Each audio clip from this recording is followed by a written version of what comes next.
नमस्कार दोस्तों, बहुत बहुत स्वागत है आप सभी का सरकार स्टडी बेस्ड एजुकेशन में।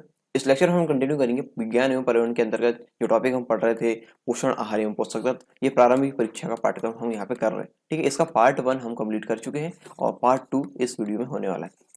इससे पहले विज्ञान के मौलिक सिद्धांत के 2 लेक्चर्स हम यहाँ पे कंप्लीट कर चुके हैं। यदि आपने उन लेक्चर्स को नहीं देखा है तो डिस्क्रिप्शन बॉक्स में उनकी लिंक दे दी गई है या फिर आई बटन पर क्लिक करके भी उन लेक्चर्स तक पहुंचा जा सकता है। इसके बाद हम भारत के प्रमुख वैज्ञानिक संस्थान एवं उनकी उपलब्धियां, उपग्रह एवं अंतरिक्ष प्रौद्योगिकी के अंतर्गत ये टॉपिक बच गए हैं और ये सारे टॉपिक जो बच गए हैं वो हम बहुत जल्द करने वाले हैं। तो यदि आपने इन लेक्चर्स को शुरू से नहीं देखा या फिर इसमें बहुत ही महत्वपूर्ण जो जानकारी है मैंने 2-3 लेक्चर्स में कंप्लीट कराया हूँ, यदि वो भी नहीं देखा तो डिस्क्रिप्शन बॉक्स में वो सारे उपलब्ध हो जाएंगे, आप वहां से जाकर उसको देख सकते हैं। और अधिक जानकारी के लिए आप हमारा ऐप डाउनलोड करना ना भूलें। सरकार study based education play store पर ही उपलब्ध है। चलिए शुरू करते हैं। भोजन के अवयव यानी कंपोनेंट्स ऑफ फूड इंग्लिश में से बोलेंगे। इसके अंतर्गत हम कार्बोहाइड्रेट्स, प्रोटीन, विटामिन, ये सारी चीजें हम देख चुके हैं। अब हमको जो टॉपिक देखना है वो है खनिज। खनिज, ठीक है, खनिज वाले हम अभी देख रहे हैं। खनिज यानी इंग्लिश में से बोलते हैं मिनरल्स। मिनरल्स, ठीक है। मानव शरीर में कम से कम 29 प्रकार के खनिज तत्वों की आवश्यकता पड़ती है और यह अकार्बनिक पदार्थ होते हैं जो पर्यावरण में स्वतंत्र एवं यौगिक, स्वतंत्र मतलब जैसे सिंगल एटम है, ठीक है, जैसे अकेला तत्व, जैसे मान लो कोई अकेला तत्व हमने देखे, जैसे हाइड्रोजन, मान लो ये अकेला तत्व है, ठीक है। और ये खनिज नहीं है, ये मैं आपको एक अलग से बता रहा हूँ। या इसका एग्जांपल ना लेके मैं आपको कोई एक्स वाई जेड लेता हूँ, ठीक है। मान लीजिए कोई एक्स है, ठीक है, एक्स है, ये है स्वतंत्र रूप में, स्वतंत्र रूप में, ठीक है। ये एक्स क्या है, ये आवर्त सारणी में कोई तत्व है, आवर्त सारणी का कोई तत्व है एक्स, ठीक है। ये स्वतंत्र रूप में यदि एक्स है, और यदि ये मान लीजिए एक्स वाई के साथ आ रहा है, एक्स टू आ रहा है, इस प्रकार से आ रहा है, एक्स जेड आ रहा है, इस प्रकार से यदि किसी अन्य तत्व के साथ मिलकर आ रहा है तो ये हो गया यौगिक या फिर अणु के रूप में जाएगा, ठीक है। या फिर ये और ज्यादा तत्व इसमें संलग्न हो रहे हैं तो ये हो जाएगा यौगिक हो जाएगा, ठीक है। अणु या फिर यौगिक के रूप में पाया जाएगा।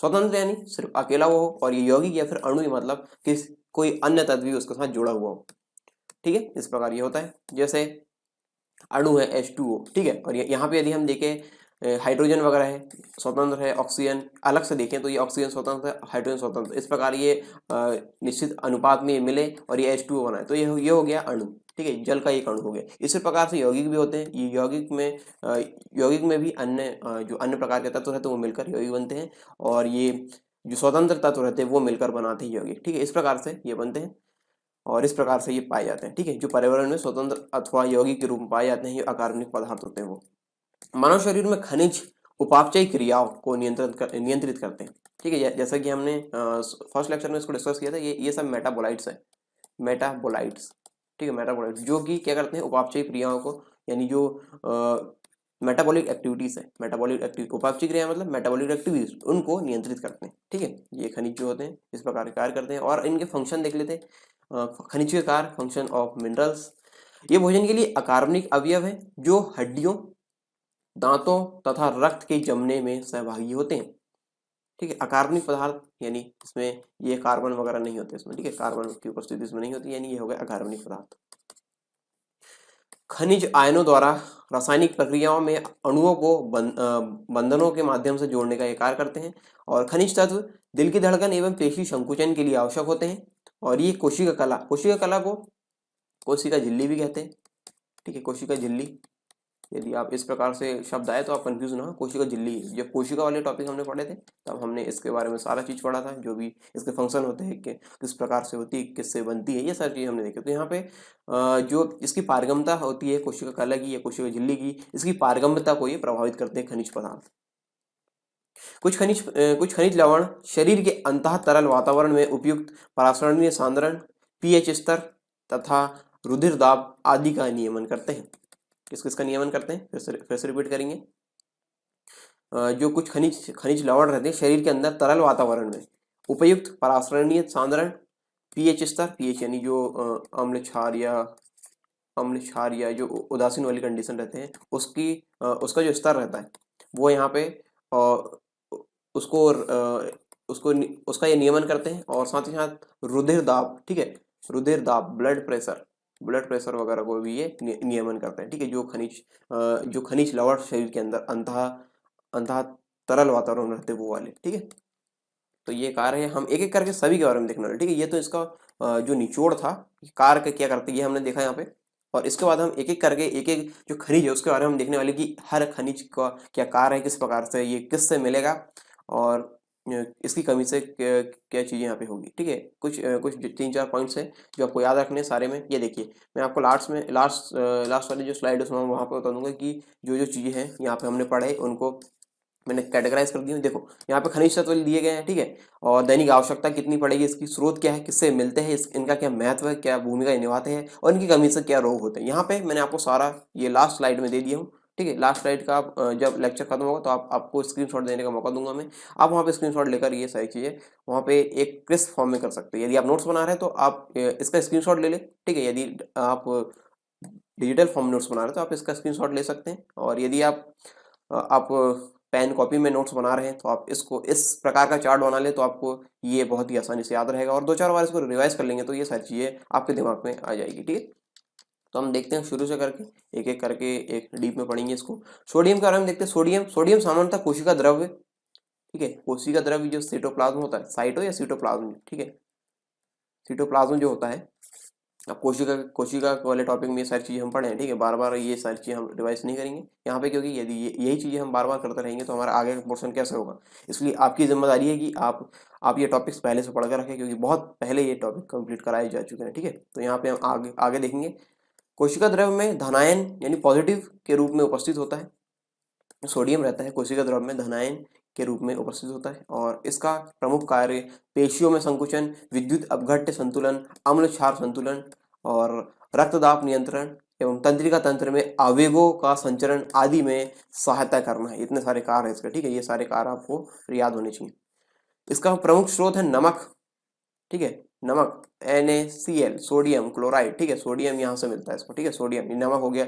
दूध, अंडा, मछली, जो समुद्री मछली रहती है वो, ठीक है, ये इसके स्रोत है सोडियम के। अगला है पोटेशियम।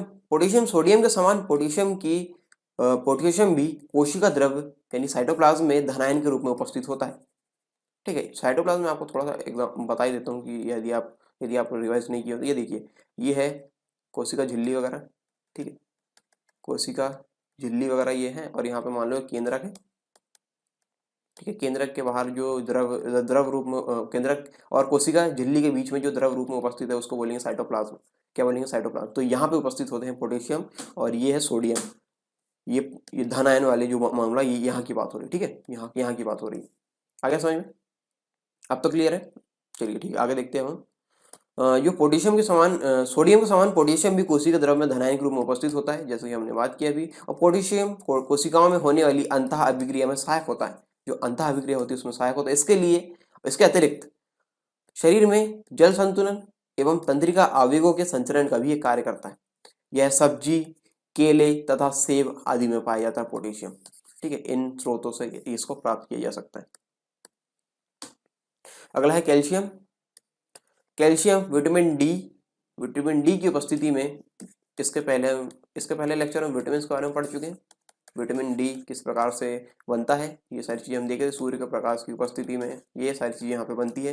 तो यहाँ पे हमने देखे थे विटामिन डी के बारे में। तो यहाँ पे इसके आगे देखते हैं, कैल्शियम विटामिन डी की उपस्थिति में शरीर द्वारा अवशोषित किया जाता है। किसकी उपस्थिति में? विटामिन डी की उपस्थिति में शरीर द्वारा अवशोषित किया जाता है, जो दांतों एवं हड्डियों के विकास के लिए आवश्यक है। यह शरीर के कुल भार का लगभग 2% होता है। शरीर का कुल भार जितना भी है उसका 2% निकाल लो, ये इसमें जो 2% भाग है वो कैल्शियम का होगा, ऐसा यहाँ पर बताया गया। 2% भाग होता है। और कैल्शियम रक्त स्कंदन एवं पेशीय संकुचन में सहायक होता है। रक्त स्कंदन यानी ब्लड क्लॉटिंग, ठीक है। रक्त का थक्का वगैरह जमना होता है ना, रक्त का थक्का समझते ना आप? जैसे हाथ वगैरह कट गया, ठीक है, हाथ वगैरह कट गया तो खून निकलता है, खून थोड़ी देर बाद बहना बंद हो जाता है, मतलब वहाँ पे रक्त का थक्का जम गया, ठीक है। तो इस प्रकार ब्लड क्लॉटिंग वहाँ पे हो गई, ऐसा ये यहाँ पे बताया गया है। और यहाँ पे हम जो देख रहे हैं कैल्शियम के अंतर्गत, उसमें पेशीय संकुचन में भी ये सहायक होता है, ठीक है। रक्त स्कंदन और पेशीय संकुचन में सहायक होता है। और मान लीजिए यदि ये रक्त इसके अंदर ना हो, ब्लड क्लॉटिंग ना हो, तो क्या होगा कि यदि ब्लड क्लॉटिंग ना हो तो यहाँ पे सारा शरीर सारा जो ब्लड है शरीर का वो बाहर आ जाएगा। इस प्रकार की समस्या यहाँ पे होती है, ठीक है। और ब्लड शरीर का पूरा ब्लड बाहर आ जाएगा तो फिर जीवन पे संकट आ जाएगा, ठीक है। इस प्रकार की चीज होगी यहाँ पे। इसकी कमी से शरीर में ऑस्टियोपोरोसिस ऑस्टियोपोरोसिस नामक बीमारी होती है और यह दूध, मांस, हरी सब्जियां आदि में पाया जाता है। और मनुष्य के लिए प्रतिदिन 1.2 ग्राम कैल्शियम की का आवश्यकता होती है। कितने ग्राम? 1.2 ग्राम प्रतिदिन कैल्शियम की आवश्यकता होती है मनुष्य के शरीर में। आगे देखते हैं फास्फोरस के बारे में। फास्फोरस मानव शरीर में दांतों एवं हड्डियों को मजबूत बनाता है। क्या बनाता है? मानव शरीर में दांत और हड्डियों को मजबूत बनाता है। यह कार्बोहाइड्रेट के उपापचय यानी मेटाबॉलिज्म प्रक्रिया में शरीर एवं अम्ल व क्षार के संरचनात्मक संतुलन में सहायक होता है। अगला है लोहा, आयन। इसको आयरन बोल सकते हैं या फिर आयन भी बोल सकते हैं, ठीक है। आयरन या फिर आयन, इस प्रकार से भी प्रोनाउंशिएट होता है इसका, यानी उच्चारण होता है इसका। यदि आप आयन मैन देखें तो ये इसका उच्चारण आयन से होता है, आयन मैन वगैरह में। और हिंदी में ज़्यादातर इसको आयरन ही कहा जाता है, ठीक है। आयरन, हमारे इंडिया में ज़्यादातर इसको आयरन बोलते हैं, ठीक है। आयरन, आयरन मैन या फिर इंडिया के आयरन मैन कौन है या फिर किसे कहा जाता है, बताइए कमेंट बॉक्स में कमेंट करके बताइए। बहुत ही आसान सवाल है। इंडिया के आयरन मैन कौन है या फिर किससे कहा जाता है? तो चलिए लोहा के बारे में देखते हैं। लोहा लाल रक्त कणिकाओं आरबीसीज में हीमोग्लोबिन की परिपक्वता के लिए आवश्यक होता है। इसके द्वारा ही मानव शरीर में ऑक्सीजन का परिवहन होता है और इसकी कमी से रक्त क्षीणता, एनीमिया नामक रोग होता है, ठीक है। एनीमिया नामक इसमें रोग होगा यदि लोहा की कमी होगी शरीर में, ठीक है। और यहाँ पे मैं एक चीज आपसे पूछना चाहूंगा कि लोहा यानी जो आयरन है, आयरन सबसे ज्यादा किस स्रोत से मिलता है? किस स्रोत से मिलता है, ठीक है। सबसे ज्यादा यदि बात करें तो किस स्रोत से मिलता है? याद रखें, आधे से ज्यादा लोग यहाँ पे पालक देंगे, लेकिन मैंने जब आपको पिछले टॉपिक्स पढ़ाए थे, ठीक है, पालक वाले टॉपिक पढ़ रहे थे, तो पालक से भी ज्यादा आयरन हमें किसी और चीज में मिलता है। बताइए वो क्या है, ठीक है। अ, और भी जो इसके स्रोत है वो भी आपको बताना है आयरन के। यहाँ पे मैंने इन स्रोतों को यहाँ पे नहीं बताने का फैसला किया, क्योंकि कुछ होमवर्क आप भी लेकर आइए। आप लेकर आएंगे तो आपको भी थोड़ा आप भी वर्क करेंगे तो आपके दिमाग में ये सारी चीज़ें क्लियर होगी, ठीक है। सारी चीज़ें परोस दी जाती है तो आलसी हो जाता है स्टूडेंट, ठीक है।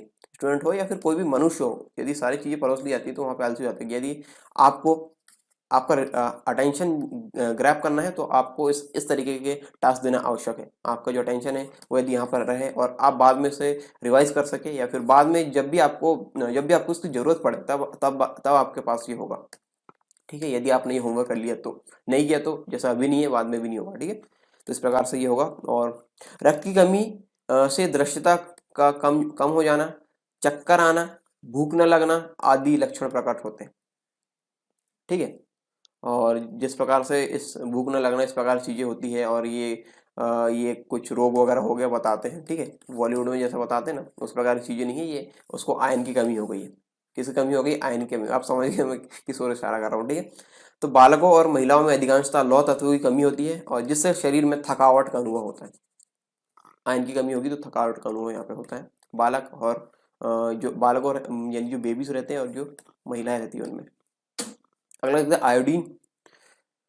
यह खनिज मानव शरीर में थायराइड ग्रंथि से स्रावित थायरॉक्सिन हार्मोन के संश्लेषण के लिए आवश्यक होता है। जब हम ग्रंथि वगैरह पढ़ेंगे तब ये आपको और भी ज़्यादा क्लियर होगा, ठीक है। यहाँ पे समझ लीजिए ये ग्रंथि है, ग्रंथि से स्रावित हो रहा है कौन सा? Thyroxine hormone. इसके संश्लेषण के लिए आवश्यक होता है आयोडीन, ठीक है।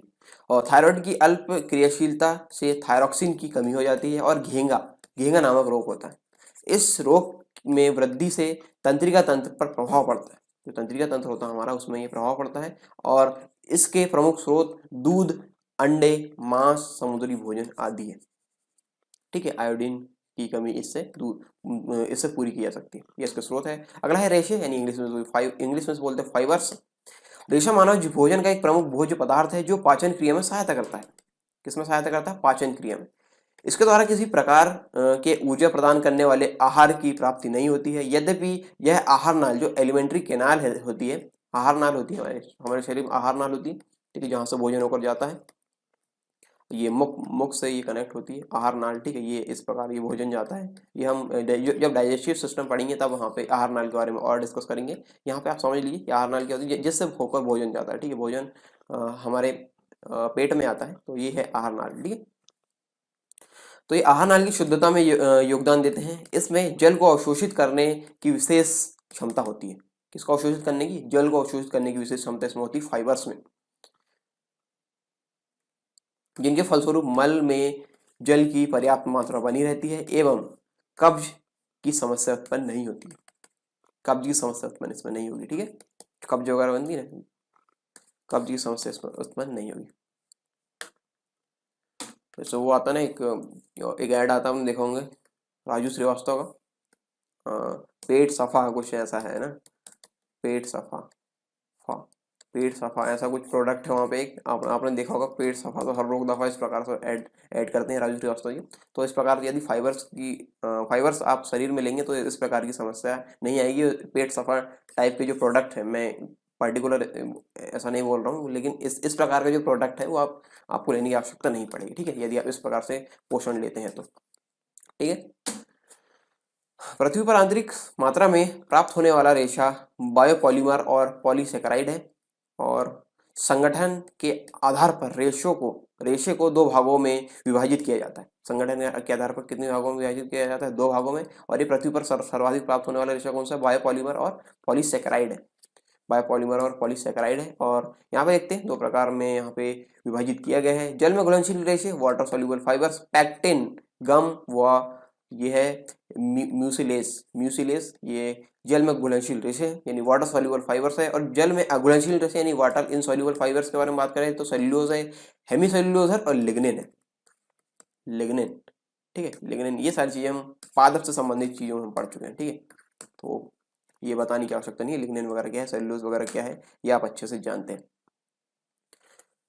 और यदि आप नहीं जान रहे तो आप समझ सकते हैं कि आपकी तैयारी किस लेवल पे भी चल रही है, ठीक है। 42 लेक्चर्स के से ज़्यादा अभी हो चुके हैं शायद, ठीक है। 42 लेक्चर के आसपास अभी चल रहा है, ये लेक्चर नंबर 42 के आसपास होगा। और यहाँ पे, और यदि आप ये सेल्यूलोज, हेमीसेल्यूलोज, लिग्निन वगैरह आपको नहीं पता है तो आप समझ सकते हैं कि आपकी तैयारी किस स्तर पर चल रही है, ठीक है, और उस स्तर को बढ़ाने की कितनी आवश्यकता है। और यदि आप पढ़ रहे हैं तो बहुत अच्छी बात है, आपका स्तर काफ़ी अच्छा चल रहा है, ठीक है। भोजन में रेशों का महत्व हम देख लेते हैं। भोजन में रेशों का महत्व के अंतर्गत भोजन में रेशों की अधिकता से पाचन क्रिया की गतिशीलता पर प्रभाव पड़ता है। पाचन क्रिया की गतिशीलता है उस पर प्रभाव पड़ता है। रेशे युक्त भोजन में ग्लूकोज की मात्रा कम होती है, जिससे आंतों में ट्यूमर बनने की संभावना कम हो जाती है, ठीक है। आंतों में ट्यूमर्स वगैरह बनने की संभावना इसमें कम हो जाती है। और जैसा कि मैंने आपको बताया था, मैं आपको एक लास्ट में दे दूंगा एक चार्ट वगैरह, तो ताकि आप यहाँ पे अच्छे से कर पाएँ। जो दीर्घ मात्रा खनिज वगैरह, मैक्रो मिनरल्स वगैरह है, उसका मैंने आपको चार्ट दे दिया है। आप इन टॉपिक्स को याद रखेंगे, जो 5 चीज़ें हैं, ठीक है। तत्व को याद रखेंगे, कौन सा तत्व, दैनिक आवश्यकता कितनी पड़ रही है इसमें, स्रोत क्या है इसके और क्या महत्व है इसका, और शरीर में यदि इसकी मात्रा हम नहीं लेंगे तो इसमें क्या प्रभाव पड़ेंगे। ये 5 चीज़ें यदि आपने अच्छे से कर लिए, ठीक है, 5 चीज़ें का आपने रिवाइज कर लिया तो ये टॉपिक्स आपको अच्छे से क्लियर हो जाएंगे। जो खनिज वगैरह है और हमारे शरीर में कितनी आवश्यकता वगैरह है, ये आपको अच्छे से क्लियर हो जाएंगे। और इसके बाद आप अच्छे से अपने पोषण में ध्यान देंगे, ठीक है। और साथ ही साथ जब आपको मुख्य परीक्षा में सवाल आएंगे तो आप इससे काफ़ी अच्छे से सवाल कर पाएंगे। और प्रारंभिक परीक्षा में भी यदि इससे सवाल आएंगे तो आप काफ़ी अच्छे से ये सवाल कर पाएंगे, ठीक है। तो एक ये चार्ट है और एक दूसरा ये वाला है, ठीक है। दूसरा ये है, आप ये इन दोनों चार्ट्स को, ये बेसिकली चार्ट एक ही है लेकिन यहाँ पे आ नहीं रहता है स्लाइड में, तो मैंने इस स्लाइड में डाल दिया, दूसरे स्लाइड में डाल दिया। तो आप इसका स्क्रीनशॉट ले लें या फिर यदि आप नोट बना रहे हैं तो उसको नोट कर ले, ठीक है। इस प्रकार आप इनको याद रख सकते हैं, ठीक है। यहाँ पे कुछ चीज़ें शायद छूट गई अभी, जैसे गंधक वगैरह है, ठीक है, ये भी आप देख लेंगे, इसमें कुछ है नहीं, आप थ्योरीज वगैरह है आप देख लेना। और यहाँ पे क्लोरीन वगैरह है, कुछ छूटा है, और मैग्नीशियम वगैरह है, ये आप देख लेना, ठीक है, अलग से जब चार्ट आप बनाएंगे तो आप वहाँ पे पढ़ लेना इसको, ठीक है। तो ये जो खनिज और फाइबर यानी जो रेसे हैं वाला टॉपिक यहाँ पे खत्म होता है। एक बार हम देख लेते हैं क्या क्या हमने पढ़े। भोजन के अवयव के अंतर्गत हमने खनिज के अंतर्गत हमने देखे खनिज की परिभाषा वगैरह, उसके कार्य वगैरह देखे, ठीक है। मानव शरीर के लिए आवश्यक खनिज जो जो हमने देखे, सोडियम, पोटेशियम, कैल्शियम, फास्फोरस, लोहा, आयोडीन, फाइबर्स, ठीक है। इसके बाद हम फाइबर्स देखे थे, फाइबर्स के बाद फाइबर के प्रकार और भोजन में रेशो का महत्व वगैरह हमने देखे। और यहाँ पे जो कुछ बच गए होंगे वो बाकी चीज़ यहाँ पे हमने दे दिए हैं। और ये बहुत ही आवश्यक है आपके लिए चार्ट। ये चार्ट आप याद रखिए तो ये खनिज वाला टॉपिक आपके लिए बहुत ही आसान हो जाएगा। ठीक है, तो यहाँ पे ये टॉपिक समाप्त होते हैं। एमपीपीएससी 2020 के अंतर्गत जो मुख्य परीक्षा का पाठ्यक्रम हम डिस्कस कर रहे हैं GS3 के अंतर्गत, GS3 पेपर के अंतर्गत इकाई 3 है ये, और ये बायोलॉजी का पोर्शन है। इसके अंतर्गत जो टॉपिक हम डिस्कस कर रहे हैं वो है यहाँ पे पोषण। ठीक है, जो मनुष्यों और पशुओं में पोषण है उसको हम यहाँ पे कवर कर रहे हैं। और यहाँ पे इसके अंतर्गत हम काफ़ी सारी चीज़ें हम डिस्कस कर चुके हैं, कार्बोहाइड्रेट, प्रोटीन वगैरह, और भी चीज़ें हम डिस्कस कर चुके हैं। हम खनिज का टॉपिक लास्ट में डिस्कस किए थे, लास्ट लेक्चर में। खनिज में हम जो मैक्रो मिनरल्स थे, यानी जो दीर्घ मात्रक खनिज थे, वो हमने देखे थे। अब हमको लघु मात्रक यानी जो माइक्रो मिनरल्स है वो हमको देखना है। ठीक है, लघु मात्रक खनिज को हमको डिस्कस करना है, और साथ ही साथ हम जल को भी डिस्कस करेंगे। ठीक है, जल। भोजन के अवयव के अंतर्गत जो टॉपिक डिस्कस करने हैं वो एक मिनरल्स के अंतर्गत, और जो है जल, ये दो टॉपिक हम शुरू करते हैं। इससे पहले हम जो लास्ट लेक्चर था उसमें हमने देखा था काफ़ी सारी चीज़ें। इसमें दीर्घ मात्रा खनिज के बारे में हमने देखा। मैंने आपको बताया था कि यहाँ पे आप इसके नोट्स बना लेंगे या फिर स्क्रीनशॉट लेकर इसको शेयर कर लेंगे। ठीक है, तो यहाँ पे दैनिक मात्रा कितनी आवश्यक होती है ये तो फैक्ट है, आपको मैंने बता दिया था कि आप यहाँ पर देख लेना। और काफ़ी सारी चीज़ें यहाँ पर मैंने आपको बताया था कि जो करने की, आई होप आपने कर लिए होंगे। अब इसके बाद हम जो अगले अगले जो खनिज है, जो माइक्रो मिनरल्स, लघु मात्रा खनिज, वो हम यहाँ पर डिस्कस कर लेते हैं। और जो इससे पहले मैंने आपको बताया था कि क्या चीज़ें यहाँ पे है जो आपको ध्यान में रखना है, ताकि आपको जो खनिज वाला पोर्शन है वो आपको कंप्लीट हो जाए। खनिज तत्व रखना है याद, कौन सा तत्व है, और दैनिक आवश्यकता कितनी पड़ रही है। दैनिक आवश्यकता वगैरह तो ये इस टाइप क्वेश्चन नहीं है, लेकिन आपके अवेयरनेस के लिए ये सारी चीज़ें आपको याद रखना होगा। स्रोत वगैरह याद रखना है, और महत्व। ठीक है, महत्व, स्रोत, और शरीर में खनिज तत्व की कमी के दुष्प्रभाव। ठीक है, किस तत्व की कमी से कौन से दुष्प्रभाव पड़ते हैं, ये सारी चीज़ें आपको याद होनी चाहिए। तो इतने जो पॉइंट्स हैं वो आप अच्छे से याद कर लें। याद करने के इसको बार बार आप देखेंगे तो बार बार देखने पे ये आपके दिमाग में फिट हो जाएंगे। ठीक है, या फिर बार बार इसको रिवीजन करेंगे, क्योंकि ये फैक्ट है और इन फैक्ट को बार बार देखना ही पड़ेगा। आप इसको समझ सकते हैं, पहले समझिए, जैसा मैं यहाँ पे आपको बताऊंगा। समझने के बाद आप इसको देखिए तो आपको आसानी से याद हो जाएंगे और लंबे समय तक याद रहेंगे। तो पहला है जिंक। ठीक है, जिंक Zn। ठीक है, जिंक की दैनिक आवश्यकता 50 mg होती है, 50 मिलीग्राम। और यहाँ पे स्रोत क्या है इसके जिससे हमें ये प्राप्त होते हैं। यहाँ पे देखते हैं अंडे, अनाज, दूध, मांस, समुद्री भोजन आदि, इनसे हमको मिलता है जिंक के स्रोत है। जिंक का महत्व क्या है? जल अपघटन अर्थात पाचन एंजाइमों सहित अनेक लगभग 80 एंजाइमों के सह घटक होते हैं, यानी को एंजाइम्स होते हैं। ठीक है, सह घटक होते हैं, ऐसा हम बोल सकते हैं। और यहाँ पे शरीर में खनिज तत्व की कमी के दुष्प्रभाव हम देखते हैं। यहाँ पे कुंठित वृद्धि होती है, रुधिर क्षीणता, यानी जो रुधिर क्षीणता यानी रक्त की कमी, खून की कमी हो जाना शरीर में। ठीक है, इस प्रकार से इसकी समस्या होती है यदि जिंक की पूर्ति शरीर में ना हो। खुरदरी त्वचा, दुर्बल सुरक्षा तंत्र और जनन क्षमता का क्षय होता है इसमें, यदि जिंक की कमी शरीर में हो तो। अगला खनिज तत्व है लौह। ठीक है, आयरन के बारे में हम देख चुके हैं। जो डिस्क्राइब में हमने पढ़ा था वहाँ पे आयरन के बारे में मैंने आपको एक होमवर्क भी दिया था, सबसे ज़्यादा आयरन किस में मिलता है। तो आपने अभी तक उसका आंसर बताया नहीं है, और इस लेक्चर में आई होप, मैं उम्मीद कर रहा हूँ कि आप बता दो। और यदि आप बता दो तो आपका ही फायदा है, और नहीं है तो कोई बात नहीं, एग्जाम में आएगा तो आप देख लेना जो भी है, जो भी दिक्कत है। तो आवश्यकता देखते हैं 20 mg डेली लगता है, यानी 20 mg दैनिक आवश्यकता इसकी होती है। स्रोत क्या है इसके? मांस, अंडे, फलियां, अनाज, हरी सब्जियां। महत्व क्या है इसका? हीमोग्लोबिन तथा साइटोक्रोम एंजाइमों का एक घटक है। और शरीर में खनिज तत्व की कमी के दुष्प्रभाव हम देखते हैं, यानी इसके अंतर्गत जो लौह की कमी होगी उसमें शरीर में क्या प्रभाव पड़ेंगे। हीमोग्लोबिन की कमी में रुधिर क्षीणता, यानी रक्त की कमी, दुर्बलता, कमजोरी वगैरह। ठीक है, और शरीर का सुरक्षा तंत्र दुर्बल हो जाना। अगला है फ्लोरीन। और फ्लोरीन की 2.5 मिलीग्राम आवश्यकता दैनिक जीवन में पड़ती है, मतलब दैनिक आवश्यकता पड़ती है डेली रूप से, मतलब डेली बेसिस में, ऐसा कह सकते हैं। और यहाँ पे स्रोत है इसके पीने वाला जल और चाय, समुद्री भोजन, इसका स्रोत है फ्लोरीन की। इसका महत्व क्या है? हड्डी और दांतों का रखरखाव, और रखरखाव में ये काम आते हैं। और दांत की दुर्बलता फ्लोरीन आधिक्य से फ्लोरोसिस रोग होता है जिसमें दांतों में पीलापन आ जाता है। ठीक है, दांत की दुर्बलता इसमें होगी यदि इसकी कमी होगी तो। और यहाँ पे शरीर फ्लोरीन की अधिक इसकी कमी भी घातक है और अधिकता भी घातक है। कमी से दांतों में जो है दुर्बलता ही कमजोर हो जाएंगी, और फ्लोरीन की अधिक से फ्लोरोसिस रोग होगा जिसमें दांतों में पीलापन आ जाता है। ठीक है, अगला खनिज तत्व है आयोडीन। आयोडीन की जो मात्रा है वो दैनिक आवश्यकता कितनी होती है? 150 mg, 150 मिलीग्राम। स्रोत है इसका दूध, समुद्री भोजन, आयोडीन युक्त नमक। महत्व क्या है इसका? थायरॉक्सिन हार्मोन का महत्वपूर्ण एक घटक है, और घेंगा, जड़ मानवता आदि रोग इससे होते हैं यदि इसकी कमी हो जाए तो शरीर में। ठीक है, आयोडीन से। अगला है कॉपर, तांबा जिसको बोलते हैं, और 2.0 मिलीग्राम यहाँ पे इसकी आवश्यकता होती है, दैनिक आवश्यकता। किससे मिलते हैं ये देख लेते हैं। मांस, मेवा, फलियां, हरी सब्जियां, समुद्री भोजन, अंडे, मछली, इनसे ये हमको मिलता है तांबा। ठीक है, इसका ये स्रोत है, यानी तांबे के स्रोत ये हमने यहाँ पर डिस्कस किए। इसके बाद हम देखते हैं ये इसका महत्व क्या है। महत्व, साइटोक्रोम व ऑक्सीडेज एंजाइम का सहघटक और लौह उपापचय तथा संयोजी ऊतकों और रुधिर वाहिनियों के विकास हेतु आवश्यक होता है। और इसकी कमी से क्या हो सकता है? रुधिर क्षीणता यानी रक्त की कमी होना, संयोजी ऊतक और रुधिर वाहिनियों की दुर्बलता। जो रक्त वाहिनी है कौन कौन सी है? रक्त वाहिनी है आपको पता है दो प्रकार से होती है, मैंने आपको बताया था, धमनी और शिराएं।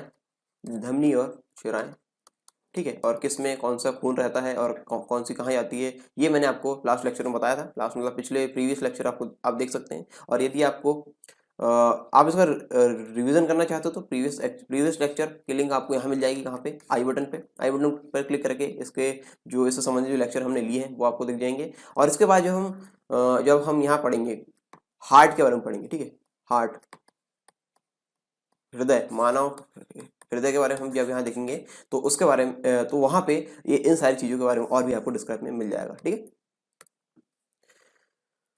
अगला है मैंगनीज। मैंगनीज 3.5 mg है, दैनिक आवश्यकता है इसकी। मेवे, अनाज, हरी सब्जियां, चाय, फल, ये इसका स्रोत है मैंगनीज के। और याद रहे मैंगनीज और मैग्नीशियम में बहुत सारे स्टूडेंट्स है, बहुत सारे लोग हैं जो कंफ्यूज होते हैं, जो खासकर वो जो साइंस बैकग्राउंड से नहीं होते। ठीक है, mg और mn, mg और mn क्या है यहाँ पे? mg है मैग्नीशियम और mn यहाँ पे मैंगनीज। ठीक है, अलग अलग तत्व है, दोनों के परमाणु क्रमांक अलग है, दोनों के परमाणु द्रव्यमान अलग है, सारी चीजें अलग है। ठीक है, mn है मैंगनीज और ये mg है मैग्नीशियम। ठीक है, तो हम यहाँ पे पढ़ रहे हैं मैंगनीज। ठीक है, 3.5 मिलीग्राम यहाँ पे आवश्यकता है। स्रोत हमने यहाँ पे देखा, मेवे, अनाज, हरी सब्जियां, चाय और फल।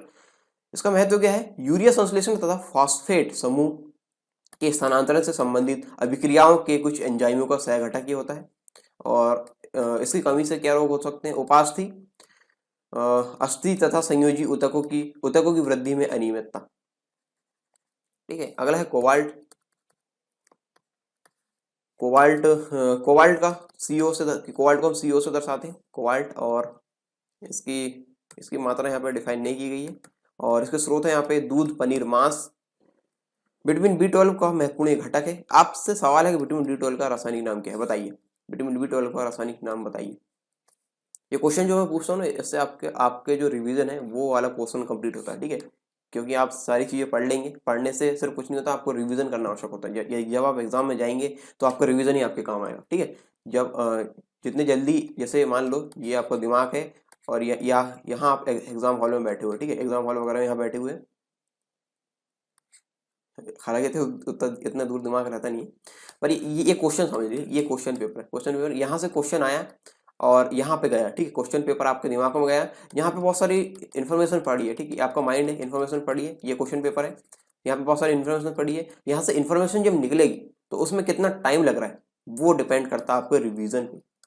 किस पर डिपेंड करता है? रिवीजन पे। जितना ज़्यादा रिवीजन होगा उतनी चीज़ें ये ऊपर रहेगी। ठीक है, जितना ज़्यादा आप रिवीजन करेंगे क्वेश्चन यदि आया तो वहाँ पे बहुत जल्दी आपके दिमाग से आंसर निकलेगा। ठीक है, तो इस प्रकार ये जो क्वेश्चन वगैरह मैं पूछता हूँ उसके आंसर देना बहुत ही आवश्यक हो जाते हैं और आपके लिए फ़ायदे हैं। हालांकि ये विटामिन मैं पढ़ा चुका हूँ, यदि आप बोलेंगे कि विटामिन B12 कि ये विटामिन B12 होता है कि हमको पता नहीं है, या फिर विटामिन B12 का रासायनिक सूत्र हमें पता नहीं है, या रासायनिक नाम हमें नहीं पता है। तो ये सारी चीज़ें यहाँ पे वेरी नहीं करी, क्योंकि ये सारी चीज़ें मैं पहले बता चुका हूँ। ठीक है, तो यहाँ पे आप इसका रिवीजन करते चले, और क्या इसमें कोबाल्ट की कमी से क्या रोग हो सकते हैं, वो रुधिर क्षीणता यानी रक्त की कमी का होना, यानी ब्लड की कमी यहाँ पे हो जाती है। ठीक है,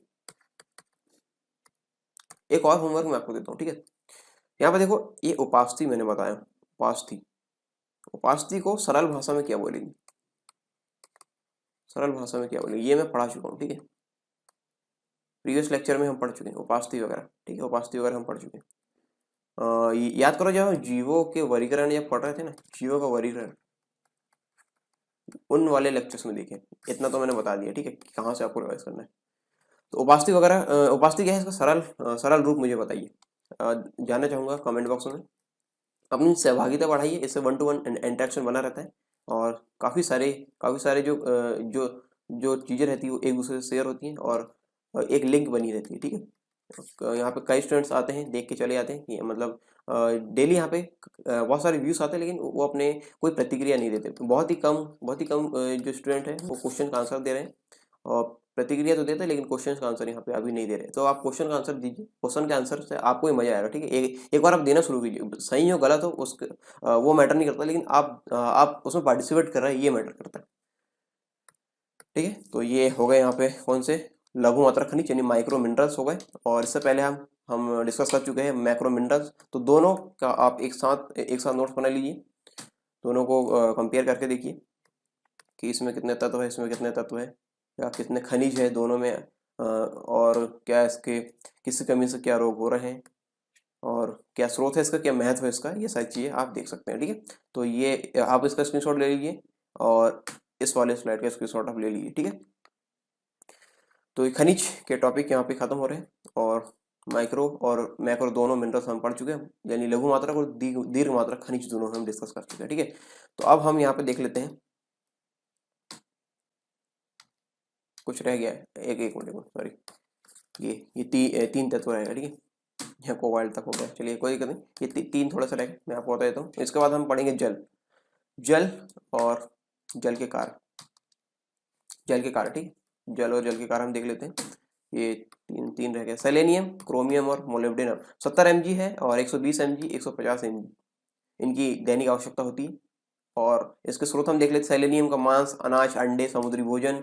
और इसका महत्व का कई एंजाइम्स, ठीक है, एंजाइम्स का सहायक घटक होता है, और विटामिन ई का सहायक होता है। हृदय पेशी क्षय रोग, ठीक है, कार्डियोवैस्कुलर डिसीज, इसको इंग्लिश में याद रखो, कार्डियोवैस्कुलर डिसीज होती है इसमें, कार्डियोवैस्कुलर डिसीज, हिंदी में आप कंफ्यूज हो जाओगे, नाम ही बहुत अजीब है उसका। ठीक है, तो आप यहाँ पर देख सकते हैं।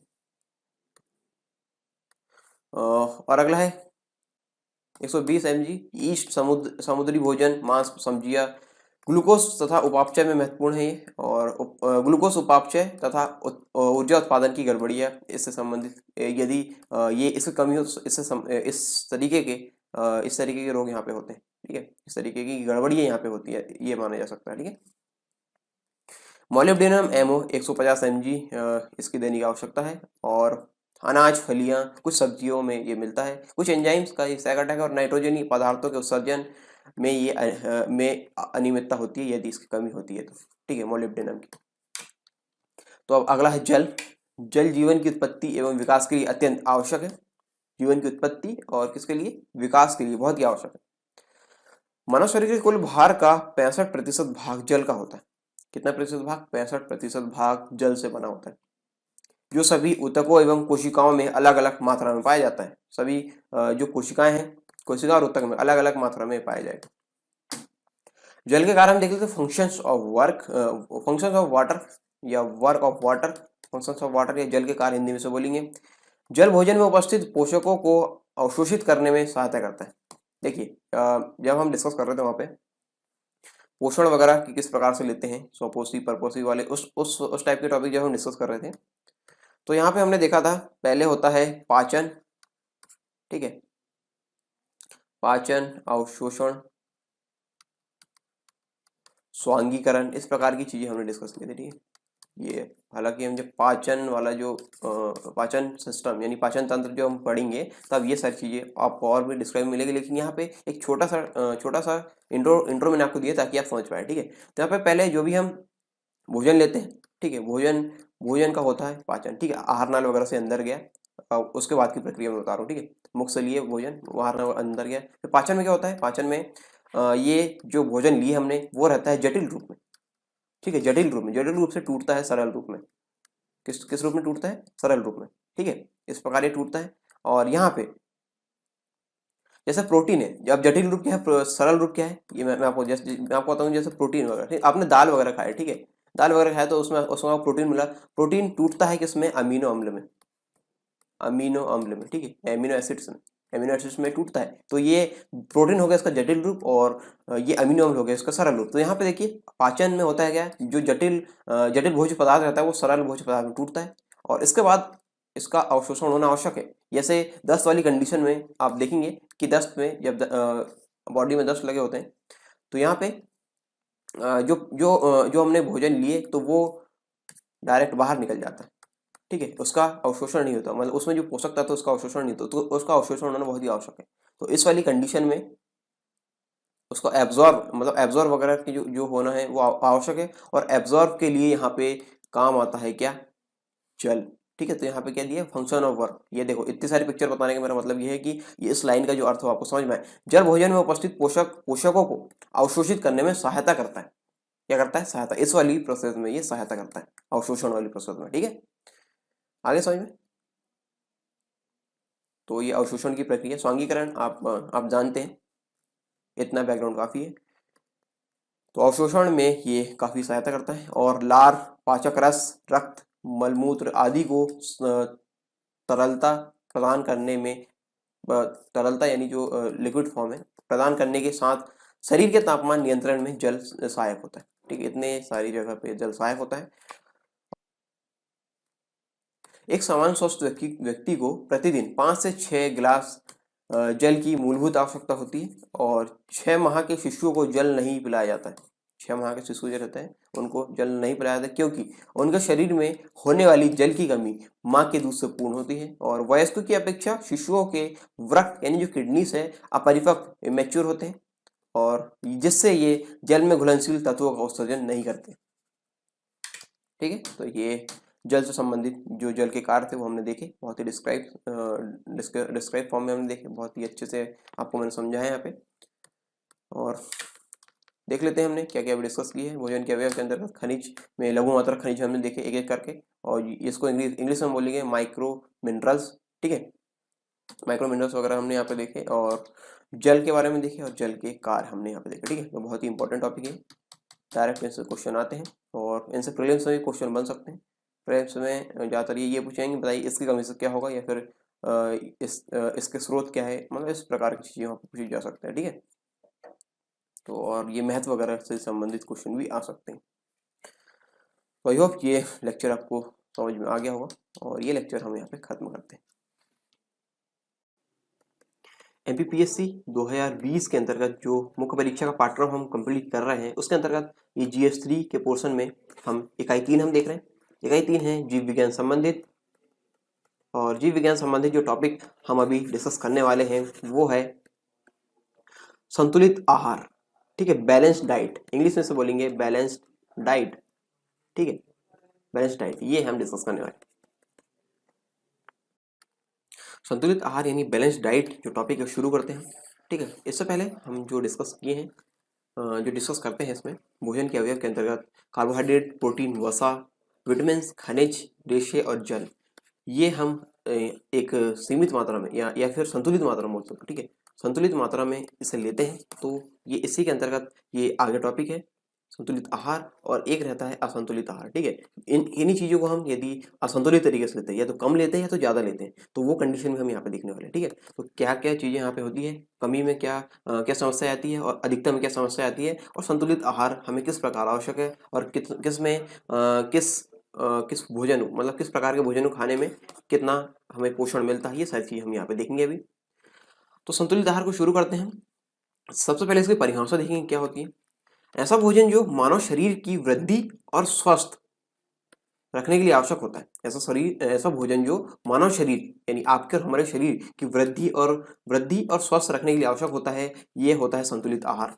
इसको बोलेंगे संतुलित आहार, यानी ग्रोथ और हेल्थी रखने के लिए जो भोजन आवश्यक होता है, जो डाइट आवश्यक होती है हमारे शरीर के लिए, वो होता है संतुलित आहार।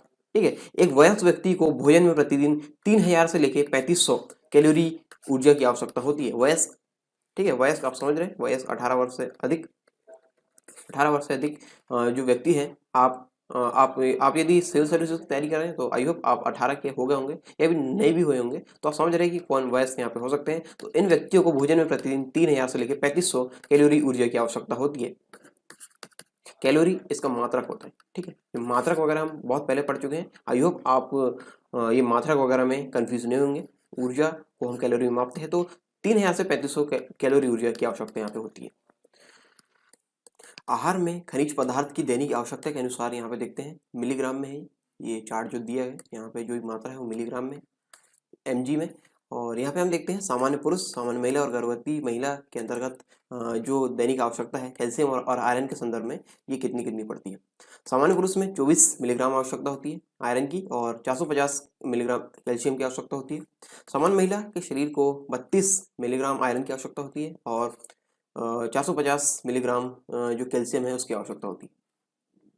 गर्भवती महिला के संदर्भ में बात करें तो 40 मिलीग्राम यहाँ पे आयरन की आवश्यकता होती है और 1000 मिलीग्राम यहाँ पे आवश्यकता होती है कैल्शियम की। ठीक है, तो आहार में खनिज पदार्थ की दैनिक आवश्यकता के अनुसार यहाँ पे ये आयरन और कैल्शियम के संदर्भ में ये चार्ट था।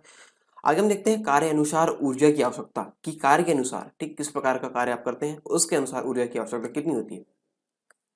बैठकर काम करने वाले जो स्त्री हैं और पुरुष है उसके संदर्भ में हम देखते हैं कार्य क्षमता के स्तर का यहाँ पे ये है, ये सूची यहाँ पे दी गई और यहाँ पे स्त्री और पुरुष के संदर्भ में यहाँ पे दिए गए हैं। यहाँ पे बैठकर काम करने वाले यदि स्त्री है तो 2100 कैलोरी की आवश्यकता यहाँ पे होती है और पुरुष है तो यहाँ पे 2500 कैलोरी की आवश्यकता इनको होती है। साधारण काम करने वाले यदि स्त्री है तो 2500 कैलोरी की आवश्यकता होती है और यदि पुरुष है तो यहाँ पे 3000 कैलोरी की आवश्यकता होती है। कठिन परिश्रम करने वाले स्त्री को यहाँ पे 3000 कैलोरी ऊर्जा की आवश्यकता होती है और यहाँ पे 3600 कैलोरी ऊर्जा की आवश्यकता होती है पुरुषों पे जो कठिन परिश्रम करते हैं। तो आप यहाँ पे एवेल्यूएट कर सकते हैं आप किस प्रकार का काम करते हैं तो कितनी आवश्यकता आपको पड़ेगी। एक सामान्य मनुष्य जो दिन में 4 से 6 घंटे परिश्रम करता है उसके भोजन में लगभग प्रतिदिन यहाँ पे देखेंगे आप प्रोटीन मिलेगा, वसा और कार्बोहाइड्रेट और खनिज लवण, ये चार के संदर्भ में यहाँ पे देखेंगे। ठीक है, चार चीजें जो है यहाँ पे हाईलाइट रहेगी। तो यहाँ पे देखिए भोजन जो 4 से 6 घंटे परिश्रम करता है उसके भोजन में लगभग प्रतिदिन 90 ग्राम प्रोटीन, 60 से 70 ग्राम वसा, ठीक है, प्रोटीन, वसा और यहाँ पे है कार्बोहाइड्रेट। ठीक है, यहाँ पे वसा 60 से 70 ग्राम वसा और 400 से 450 ग्राम कार्बोहाइड्रेट एवं 30 ग्राम खनिज लवणों से युक्त भोजन की आवश्यकता पड़ती है। इतना भोजन की आवश्यकता इसमें पड़ेगी। ठीक है, इस प्रकार जो आहार में संतुलन है इस प्रकार का बना होना चाहिए। पुरुषों को स्त्रियों की अपेक्षा अधिक भोजन की आवश्यकता होती है। जैसा कि आपने देखा होगा पुरुष ज़्यादा भोजन लेते हैं और जो स्त्रियां हैं वो उनको कम भोजन की आवश्यकता पड़ती है। ठीक है, आपने देखा भी होगा अपने घर वगैरह में या फिर फ्रेंड सर्कल में जो फीमेल फ्रेंड वगैरह हो या फिर आपकी सिस्टर हो सकती है, आपकी मदर हो सकती है, तो वो पुरुषों की अपेक्षा यानी आपके फादर की अपेक्षा, यदि मदर तो फादर की अपेक्षा वहाँ पे ज़्यादा देखने को मिलता है कि वो कम खाएगी। ठीक है, या फिर भोजन लेंगी। इस प्रकार से चीज़ यहाँ पे देखने को मिलती है क्योंकि इनके शरीर की आवश्यकता है इनको कम होती है। ठीक है, और यहाँ पे जो गर्ल्स में देखें तो आप अपनी सिस्टर वगैरह देख सकते हैं, फिर फ्रेंड्स वगैरह देख सकते हैं, तो वो भोजन वो कम लेती है। ठीक है, कम भोजन वो ग्रहण करती है। हालांकि नंबर ऑफ भोजन की बात अलग है कि मान लीजिए 5-6 आइटम है भोजन के। ठीक है, तो वो ज़्यादातर चीज़ें तो खाती है लेकिन उनकी मात्रा कम हो जाती है। ठीक है, कम मात्रा में वो लेती है, कहने का मतलब ये है। ठीक है, नहीं तो आप बोलोगे कि बहुत सारी चीज़ें खाते हैं तो इस प्रकार से नहीं होगा। ठीक है, उसकी मात्रा यहाँ पे बात हो रही है, मात्रा वहाँ पे कम होती है। ठीक है, और शीत ऋतु में ग्रीष्म ऋतु की अपेक्षा अधिक भोजन की आवश्यकता होती है। ठंड में ज्यादा भोजन खिलाई देता है, आप सभी ने अनुभव किया होगा अपने घरों में। ठीक है। अपने घरों में मम्मी वगैरह बोलती है कि ठंड में ज़्यादा भोजन खिलाया देता है, या फिर इस प्रकार से आपने अपने सोसाइटी वगैरह कहीं पे सुना होगा। ठीक है, तो यहाँ पे आप पर हमने सभी ने अनुभव किया कि ठंड में जो है भोजन की आवश्यकता अधिक होती है ग्रीष्म ऋतु की अपेक्षा। गर्मियों में हम कम भोजन खाते हैं। ठीक है, गर्मियों में हमें वाटर वाटर इंक्लूड चीज़ें ज़्यादा चाहिए रहती है। ठीक है, जो जिसमें जल वगैरह हो, जैसे हम जूस वगैरह ज़्यादा पीते हैं, इस प्रकार से चीज़ें जो रहती है, मतलब वाटर इनटेक जो हम लेते हैं ज़्यादा। ठीक है, गर्मियों के समय में। तो इस प्रकार यहाँ पे आवश्यकता होती है शीत ऋतु में ग्रीष्म ऋतु की अपेक्षा अधिक भोजन की। ये हमने यहाँ पे देखा। संतुलित आहार तालिका हम देखते हैं यहाँ पे। भोज्य पदार्थ की सूची यहाँ पे दी गई है। स्त्री और पुरुष के संदर्भ में ग्राम प्रतिदिन। ठीक है, ग्राम प्रतिदिन कितनी आवश्यकता होगी भोज्य पदार्थ की स्त्री और पुरुषों में यहाँ पे बताया गया। अनाज 350 ग्राम 350 ग्राम स्त्रियों की आवश्यकता होती है, और यहाँ पे 450 से 475 ग्राम प्रतिदिन की आवश्यकता होती है पुरुषों को। दालें 70 ग्राम प्रतिदिन की आवश्यकता होती है स्त्रियों में, और 80 ग्राम प्रतिदिन की आवश्यकता होती है पुरुषों में। पत्तेदार सब्जियों की आवश्यकता यहाँ पे देखते हैं स्त्रियों में 150 ग्राम प्रतिदिन की आवश्यकता होती है संतुलित आहार के अंतर्गत, और यहाँ पे 100 ग्राम पुरुषों में 100 ग्राम प्रतिदिन पुरुषों में आवश्यकता होती है, पुरुषों के शरीर को आवश्यकता होती है। और जो अन्य सब्जियां हैं वो 75 ग्राम प्रतिदिन की मात्रा यहाँ पे चाहिए होती है, और 75 ग्राम प्रतिदिन की मात्रा पुरुषों में भी चाहिए होती है, जो दूसरी सब्जी है उसके अंदर में। ठीक है, जड़ वाली सब्जियों की बात करें तो 75 ग्राम और 75 ग्राम दोनों में बराबर मात्रा में ग्राम प्रतिदिन की आवश्यकता होती है। फल की बात करें तो फल भी दोनों में 30 ग्राम प्रतिदिन और 30 ग्राम प्रतिदिन की मात्रा यहाँ पे होती है आवश्यक। दूध की बात करें तो दूध भी दोनों में समान समान मात्रा में आवश्यकता होती है 250 ग्राम प्रतिदिन स्त्री और पुरुषों में। अगला है वसा 35 ग्राम वसा और 35 ग्राम वसा प्रतिदिन दोनों स्त्री और पुरुषों में आवश्यकता होती है। शक्कर या गुड़ 30 ग्राम और 30 ग्राम दोनों में 30 ग्राम प्रतिदिन आवश्यकता होती है संतुलित आहार के अंतर्गत। अब हम बात करते हैं असंतुलित आहार। ठीक है, असंतुलित आहार मतलब अनबैलेंस्ड डाइट। अनबैलेंस्ड डाइट कैसे होगी, देखिए एक तो होता है संतुलित आहार। संतुलित मतलब जैसा कि हमने अभी अभी तक यहाँ पे बात किया कि इतना संतुलन संतुलन बने रहने के लिए यहाँ पे इतनी मात्रा में हमें लेना है। ठीक है, जो भी आहार है। एक संतुलन की स्थिति मान लीजिए ये है। ठीक है, एक संतुलन की स्थिति यहाँ पे ये है, ये संतुलित है। ठीक है, और मान लीजिए ये इधर खसका, ये असंतुलित हो गया। यहाँ यहाँ मान लीजिए कोई मीटर है। ठीक है, मीटर वगैरह है, ये मीटर है। यहाँ पे ये है तो ये संतुलित है, या इस तरफ खसक गया तो ये असंतुलित हो गया। यानी इधर हो गई कमी, इधर हो गई अधिकता। ठीक है, और ये है संतुलन की स्थिति। यहाँ पे देखिए, ठीक है, ये संतुलन की स्थिति। यहाँ पे संतुलन की स्थिति सही है, क्योंकि यहाँ पे संतुलित आहार लिया जा रहा है तो शरीर को आवश्यक जितने पोषक तत्व की आवश्यकता है वहां पे पूरी हो रही है। लेकिन इसकी कमी और अधिकता ये खतरनाक होती है। कमी से भी रोग होते हैं और अधिकता से भी रोग होते हैं। कमी से भी समस्या होती है, अधिकता से भी समस्या होती है। तो इस प्रकार हम यहाँ पे देखेंगे। ठीक है, असंतुलित आहार के अंतर्गत असंतुलित आहार यानी अनबैलेंस्ड डाइट। जब आहार में पोषक पदार्थों की मात्रा संतुलन में ना हो तब ऐसा आहार असंतुलित आहार कहलाता है। जब संतुलन में ना हो तब। ठीक है, ऐसे विशिष्ट पोषकों की कमी के कारण कई विकार आ जाते हैं।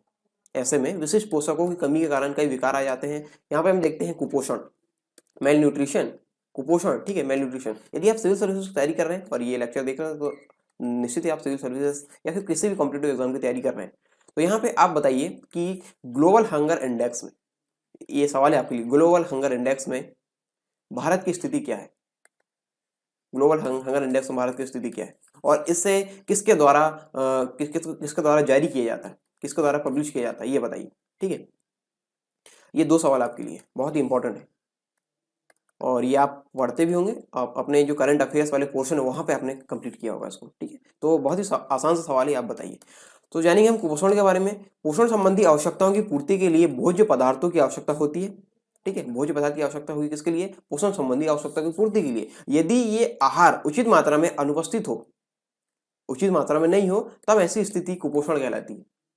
मतलब जितनी मात्रा चाहिए उतनी उपस्थित ना हो तो ये ऐसी स्थिति क्या कहलाएगी, कुपोषण। पोषक पदार्थों की कमी या अधिकता के आधार पर इन्हें दो रूपों में विभक्त किया गया है। पहला है अल्पोषण, दूसरा है अतिशय पोषण। ठीक, अल्पोषण यानी अंडर न्यूट्रिशन। जब लंबी अवधि के लिए भोजन में आवश्यक पोषक तत्वों का अभाव होता है तब ऐसी स्थिति को अल्पोषण कहा जाता है। ठीक है, लंबी अवधि तक जो इस प्रकार का पोषण नहीं मिल रहा है, ठीक है, शरीर को जितनी आवश्यकता है वो नहीं मिल रहा है, तो लंबे समय तक इसका अभाव यदि हो तो ऐसी स्थिति को बोलेंगे हम अल्पोषण। यदि अल्पोषण की स्थिति अधिक समय तक होती है तो उसे भुखमरी कहते हैं। भुखमरी, ठीक है। यहाँ पे जो मैंने सवाल पूछा है वो भुखमरी से संबंधित है, ठीक है। ग्लोबल हंगर इंडेक्स, हंगर मतलब समझते हैं ना, हंगर, भुखमरी, भुखमरी, ठीक है, भुखमरी। तो ये सवाल भी आपको बताना है और इस प्रकार से ये यदि अल्पोषण की स्थिति अधिक समय तक बनी रहती तो इससे बोलेंगे भुखमरी, ठीक है। तो ये हमने इसको परिभाषा देखे। अगला है अतिशय पोषण यानी ओवर न्यूट्रिशन। इसको बोलेंगे अंडर न्यूट्रिशन, इसको बोलेंगे ओवर न्यूट्रिशन, यदि अति हो जाती है, ठीक है। जो लोग दबा के खाते हैं, मतलब जो, समझ रहे हैं आप, ठीक है, जो मात्रा अधिक ले लेते हैं, उन लोगों की यहाँ पे बात होगी, ठीक है। यानी जो जो पोषण जो पोषण अधिक मात्रा में आते हैं उसको बोलेंगे अतिशय पोषण। यहाँ पे देखेंगे इसकी परिभाषा, लंबे समय अंतराल या लंबे समय तक अत्यधिक भोजन लेते समय उनमें उत्पन्न स्थिति को क्या क्या क्या बताया यहाँ पे, लंबे समय तक, ठीक है, बहुत ही ज्यादा समय तक अत्यधिक भोजन लेने से उत्पन्न स्थिति को, ज्यादा भोजन लेने से उत्पन्न स्थिति को अतिशय पोषण कहा जाता है। अतिशय पोषण क्या कहा जाएगा, अतिशय पोषण। लंबे समय तक शरीर को जितनी आवश्यकता है उससे ज्यादा यदि आप लेंगे तो वो कहलाएगा अतिशय पोषण, ओवर न्यूट्रिशन। इससे शरीर में मोटापा, ठीक है, जो लोग ज्यादा खाते हैं आप समझ सकते हैं मोटापा उन पे आता है, ठीक है। रक्त संबंधी विकार आते हैं, रक्त संबंधी विकार उसमें उनमें उनके शरीर में आते हैं। मधुमेह आदि रोग उत्पन्न हो जाते हैं। तो इस प्रकार ओवर न्यूट्रिशन भी घातक है।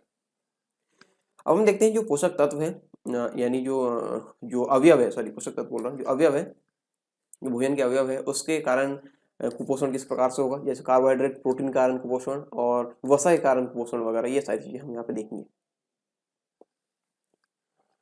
कार्बोहाइड्रेट की कमी से शरीर कमजोर हो जाता है, ठीक है। कार्बोहाइड्रेट हमें ऊर्जा प्रदान करता है, ठीक है, जैसा कि हम डिस्कस कर चुके हैं कार्बोहाइड्रेट के बारे में, यहाँ बताने की आवश्यकता नहीं है, ठीक है। आई होप आप रिवाइज कर रहे हो, ठीक। तो यहाँ पे शरीर कार्बोहाइड्रेट की कमी से शरीर में कमजोरी आती है, फिर शरीर कमजोर हो जाता है तथा थकान का अनुभव होता है। इसकी अधिकता भी स्वास्थ्य के लिए हानिकारक होती है।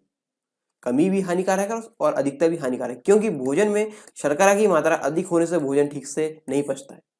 शर्करा की मात्रा वहां पे अधिक होगी तो भोजन ठीक से नहीं पचेगा। और अजीर्णता के कारण कभी कभी दस्त आते हैं और पेट बढ़ जाता है और रुधिर में शर्करा की प्रतिशत मात्रा बढ़ जाती है। तो ये इतने सारे समस्याएं इसमें होते हैं कमी और अधिकता से। प्रोटीन की बात करें तो प्रोटीन कारण कुपोषण हम देख लेते हैं। प्रोटीन की कमी के कारण परिणाम स्वरूप शारीरिक वृद्धि एवं क्षतिग्रस्त ऊतकों के पुनर्निर्माण में अवरोध उत्पन्न हो जाता है, जिससे यहाँ पे देखिए ये शब्द बहुत ही उटपटांग टाइप का है, ठीक है। जो हिंदी माध्यम से और जिन्होंने बायोलॉजी नहीं पढ़ा है उनके लिए ये थोड़ा चैलेंजिंग हो सकता है। तो इसको देखिए, इसको आप टुकड़ों में पढ़िए, ठीक है। इसको पढ़िए क्वाशी और कौर, ठीक है, इतना फिर इतना तोड़िए, क्वाशी और कौर, क्वाशी और कौर। मेरे साथ आप रिपीट कीजिए, क्या है, क्वाशी और कौर, ठीक है। ये नाम आपको मैं इसलिए बता रहा हूँ क्योंकि ये नाम पूछे जाएंगे और आप प्रोनाउंशिएट इसको नहीं कर पाएंगे तो समस्या हो जाएगी, ठीक है। यदि आपको समझ में मतलब समझ में तो आना चाहिए, क्वाशी और कौर, ठीक है, क्वाशी और कौर, क्वाशी और कौर, प्रोनाउंशिएट भी आपको करते आना चाहिए। एवं मेरेस्मस, ठीक है, इसको भी तोड़ के पढ़ो, मेरेस्मस। जो अंग्रेजी नाम रहते हैं वो समस्या उत्पन्न करते हैं, खासकर हिंदी माध्यम के विद्यार्थियों के लिए, ठीक है। और हिंदी माध्यम में उन लोग के लिए जो बायोलॉजी नहीं पढ़े होते हैं, जीव विज्ञान से उनका दूर दूर तक कोई संबंध नहीं रहा, ठीक है। मतलब उनको पढ़ने में मजा नहीं आता रहा होगा या फिर स्कूल में उन्होंने ठीक से पढ़ा नहीं, इस प्रकार की चीजें जो होती है वो उन लोगों के लिए ये घातक होते हैं, ठीक है। ये शब्द बहुत डिफिकल्टीज उत्पन्न करते हैं।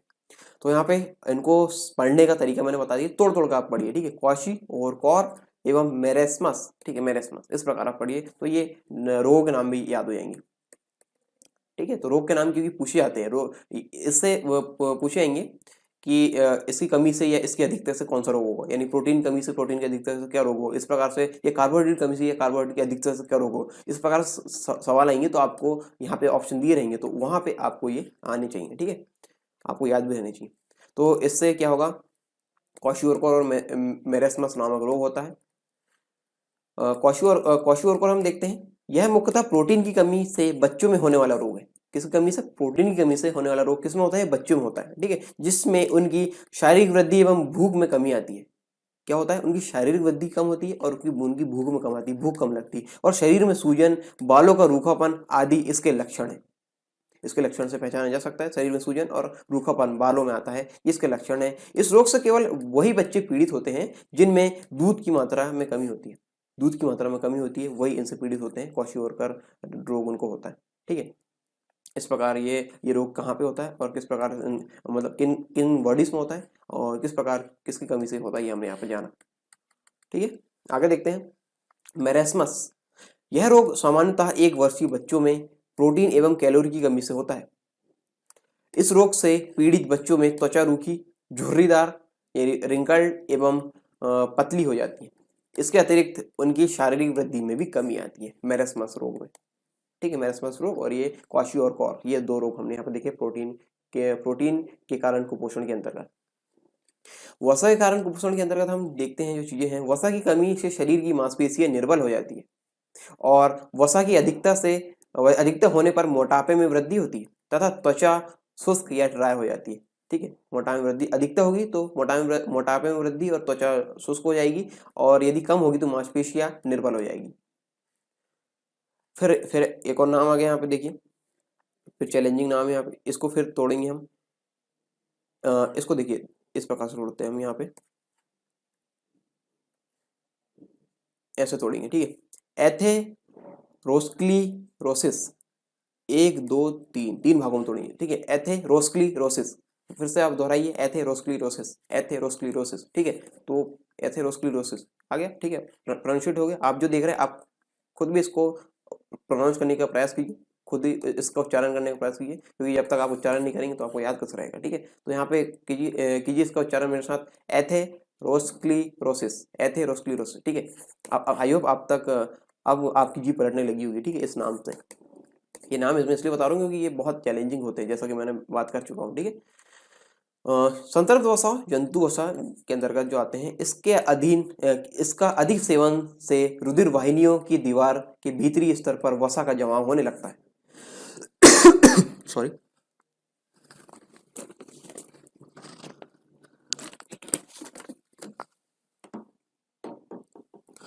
और यहाँ पे वसा का जमाव होने लगता है, तो इससे क्या होता है, इससे सामान्य रुधिर संचरण जो होता है बाधित होने लगता है। सामान्य रुधिर संचरण जो है बाधित होने लगता है, और इस रोग को हम क्या बोलेंगे, जैसा कि हमने यहाँ पे इसका प्रोनाउंशिएट किया था, एथेरोस्क्लेरोसिस, एथेरोस्क्लेरोसिस।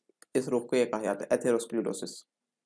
ठीक है, इस रोग के कारण हृदय गति रुकने से रोगी की मृत्यु भी हो सकती है।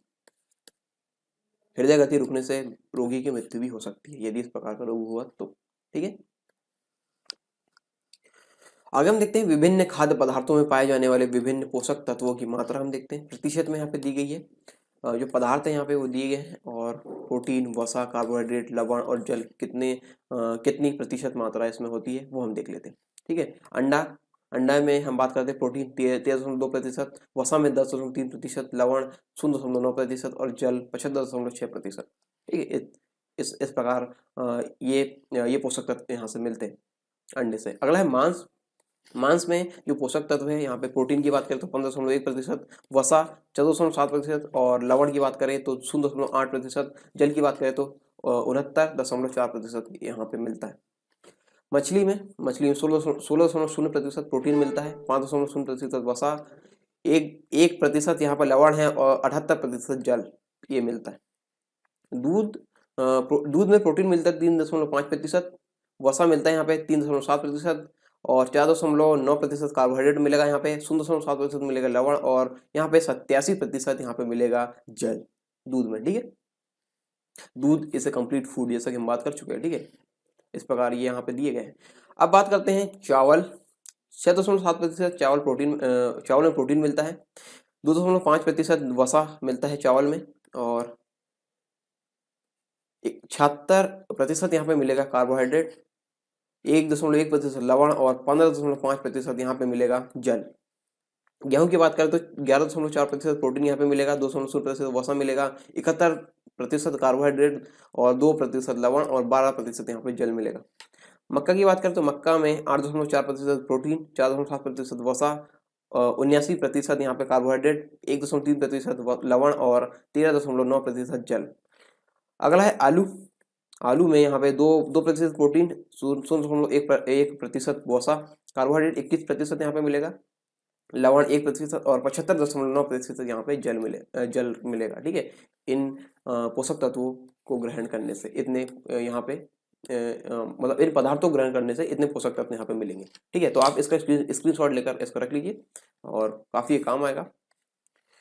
या फिर आप नोट्स बना रहे हैं, यदि हैंड रिटन नोट्स या लिखना चाहते हो तो इस वीडियो के यहाँ पे स्क्रीनशॉट ले सकते हैं, जो स्क्रीन है अभी, या फिर वीडियो को पॉज करके भी आप इसे लिख सकते हैं। ठीक है, तो इस प्रकार आप अपने नोट्स बना लीजिए। तो हम देख लेते हैं एक बार क्या क्या चीज़ें हमने यहाँ पर डिस्कस किए हैं। यहाँ पे हमने संतुलित आहार बैलेंस डाइट के बारे में हमने जाना कि क्या होता है, किस प्रकार से होती है और किस प्रकार दैनिक दैनिक आवश्यकता होती है, कार्य के अनुसार कितनी आवश्यकता होती है पुरुष और महिलाओं में, और किस प्रकार के काम करते हैं तो कितनी कितनी आवश्यकता वहाँ पे होगी। संतुलित आहार तालिका हमने यहाँ पे देखे, और असंतुलित आहार के बारे में जाने, कुपोषण यानी मेल न्यूट्रिशन के बारे में हमने यहाँ पे देखे यहाँ पे, और अंडर न्यूट्रिशन देखा हमने, और ओवर न्यूट्रिशन यहाँ पे देखा। ठीक है, और कार्बोहाइड्रेट के कारण कुपोषण हमने देखे, प्रोटीन के कारण कुपोषण यहाँ पे देखे, और यहाँ पे वसा के कारण कुपोषण जो चीज़ें थी वो हमने यहाँ पे देखी। ठीक है, और ये लास्ट में एक ये तालिका हमने देखे जो कि विभिन्न खाद्य पदार्थों में पाए जाने वाले विभिन्न पोषक तत्वों की मात्रा से संबंधित है प्रतिशत में। ठीक है, तो ये टॉपिक्स यहाँ पे खत्म होते हैं। MPPSC 2020 के अंतर्गत मुख्य परीक्षा के पाठ्यक्रम को जो हम कंप्लीट कर रहे हैं GS3 के अंतर्गत, GS3 पेपर के अंतर्गत, उसमें इकाई 3 हमको पढ़ना है अभी। और इकाई 3 में जो टॉपिक है आज पशु और मनुष्यों पोषण के अंतर्गत, ये है वसा। ठीक है, याद रहे वसा के अलावा हम कार्बोहाइड्रेट्स और प्रोटीन और विटामिन्स और इसके अलावा जल और रेशे हम कंप्लीट कर चुके हैं। इसके बाद हम पढ़ रहे हैं वसा। ठीक है, और इससे पहले हम संतुलित आहार का पोर्शन भी कंप्लीट कर चुके हैं। ठीक है, तो संतुलित आहार का हम कंप्लीट कर चुके हैं, ये वसा का रह गया था, ये वसा वाला पोर्शन हम अभी कंप्लीट कर लेंगे। तो वसा बहुत ही इंपॉर्टेंट है और ये हमारे शरीर के लिए भी काफ़ी आवश्यक है, और हमारे जो परीक्षा का पाठ्यक्रम उसके लिए भी आवश्यक है। और ये मुख्य परीक्षा के अलावा कहाँ पे काम आपको आने वाला है, तो ये मुख्य परीक्षा के अलावा आपको काम आने वाला है प्रारंभिक परीक्षा में भी। यहाँ पे देखिए इकाई 7 जो है प्रारंभिक परीक्षा की, विज्ञान एवं पर्यावरण के अंतर्गत, यहाँ पे एक टॉपिक दिए गए पोषण आहार और पोषक तत्व। तो ये जो सीरीज चल रही है अभी, जो कंटिन्यू चल रही है, वो आपको इस वाले पोर्शन को पूर्ण करने में सहायता करेगी। ठीक है, इस प्रकार ये प्रारंभिक परीक्षा मुख्य परीक्षा दोनों में ये आवश्यक है। ये जो सीरीज चल रही है अभी पोषण वाली, वो ठीक है। तो ये पोषण की आखिरी सीरीज होगी, मतलब सीरीज का आखिरी लेक्चर होगा ये वसा। ठीक है, तो ये आज ये लास्ट लेक्चर होगा, ये खत्म हो जाएगा। इसके बाद फिर अन्य टॉपिक हम पढ़ेंगे। वसा शुरू करते हैं, वसा टॉपिक, यानी वसा को इंग्लिश में बोलते हैं फैट। वसा जो है कार्बन, हाइड्रोजन और ऑक्सीजन से निर्मित यौगिक है। किस किस से? कार्बन, हाइड्रोजन और ऑक्सीजन से निर्मित यौगिक है। और परंतु इनमें कार्बोहाइड्रेट की अपेक्षा ऑक्सीजन की मात्रा बहुत कम होती है। कार्बोहाइड्रेट भी CHO से ही मिलकर बने होते हैं, लेकिन इसमें यदि बात करें वसा में, तो वसा में कार्बोहाइड्रेट की तुलना में ऑक्सीजन की मात्रा कम होती है। ऑक्सीजन की मात्रा यहाँ पे कम होती है। ठीक है, वसा के माध्यम से शरीर में ऊर्जा की कमी को दूर किया जा सकता है। एनर्जी की जो कमी रहेगी शरीर में, वो उसको दूर किया जा सकता है। और इसके बाद हम देखते हैं वसा किससे किससे मिलकर बना होता है। वसा के एक अणु का संश्लेषण ग्लिसरॉल तथा वसीय अम्लों के 3 अणुओं के एस्टर बंध, किस किस से? ग्लिसरॉल तथा वसीय अम्लों के 3 अणुओं के एस्टर बंध, एस्टर लिंकेज द्वारा आपस में जोड़ने से होता है।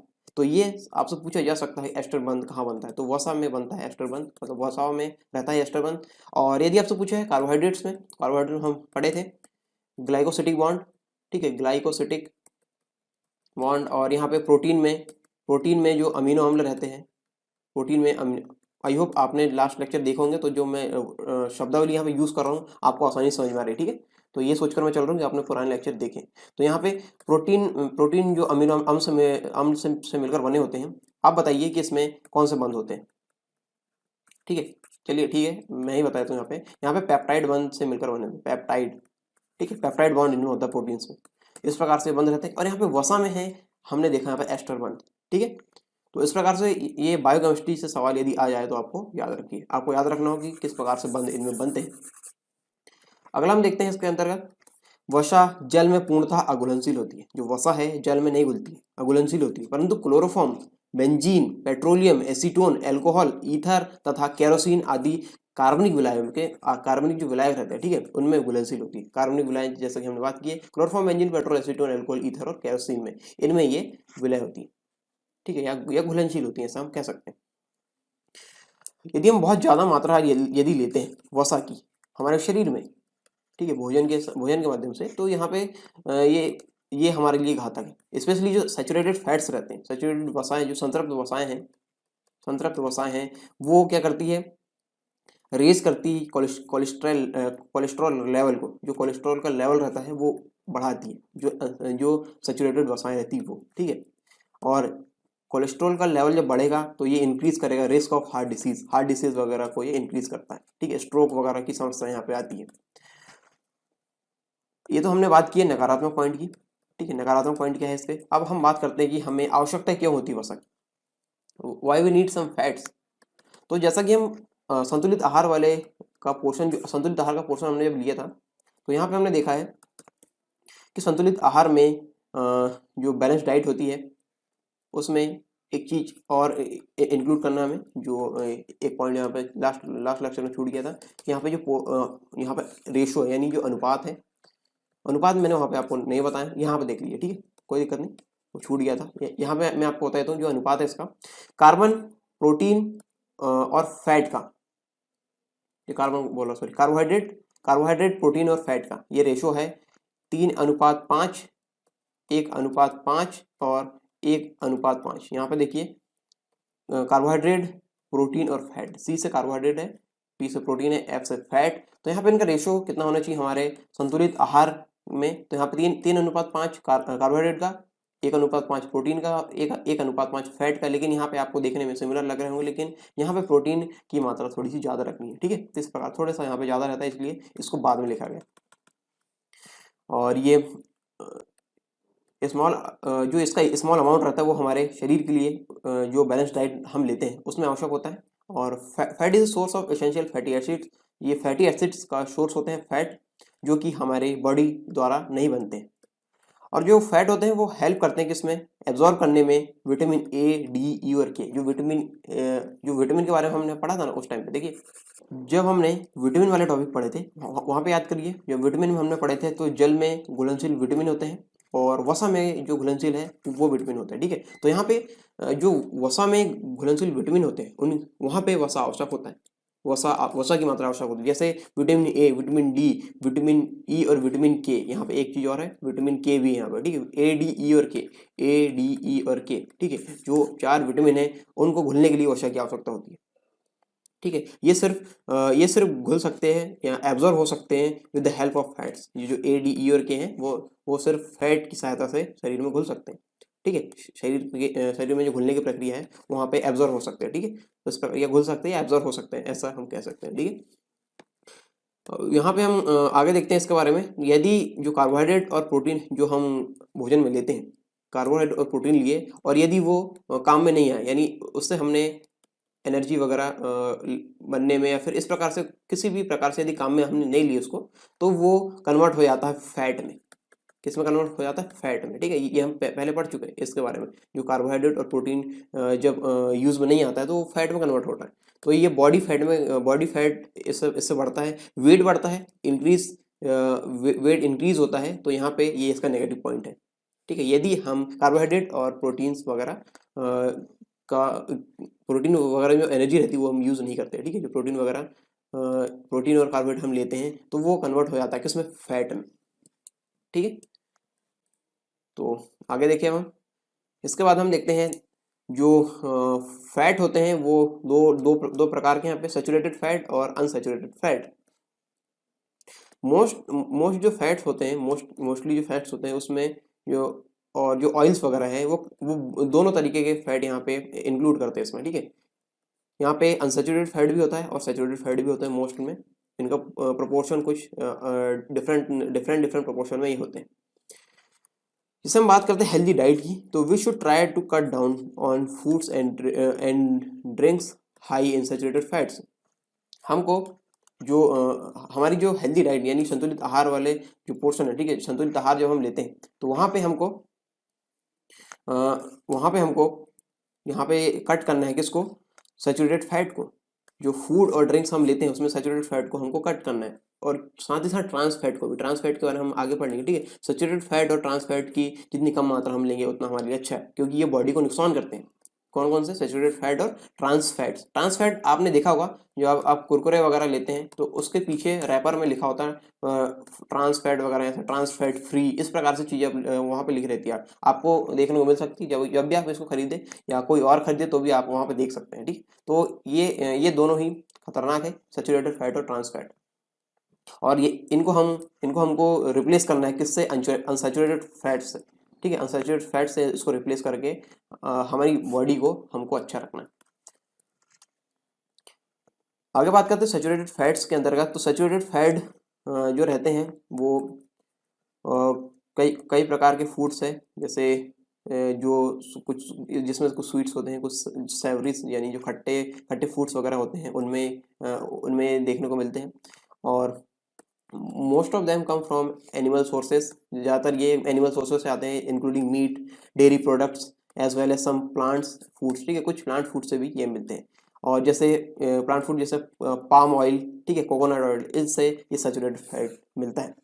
और ये इसको तोड़ने के लिए शरीर को फिजिकल वर्क की जरूरत होती है। ठीक है, तो जब जब भी इनका सेवन करते हैं, जैसे आपने देखा होगा, आप कुछ मांसाहार वगैरह करते हैं, मांसाहार करते हैं, तो आपके शरीर में मतलब आपके शरीर को जो फिजिकल वर्क की आवश्यकता होती है, भौतिक क्रियाओं की आवश्यकता होती है, तब जाके वो उस भोजन को तोड़ता है। ठीक है, तो इसको तोड़ने के लिए शरीर को फिजिकल वर्क की आवश्यकता होती है सैचुरेटेड फैट्स जब हम लेते हैं तो।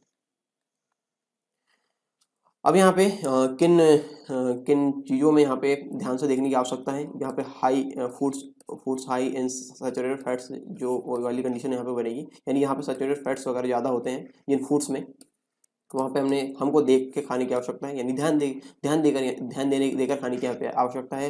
वो हम देख लेते हैं किन किन चीज़ों में ध्यान देना है।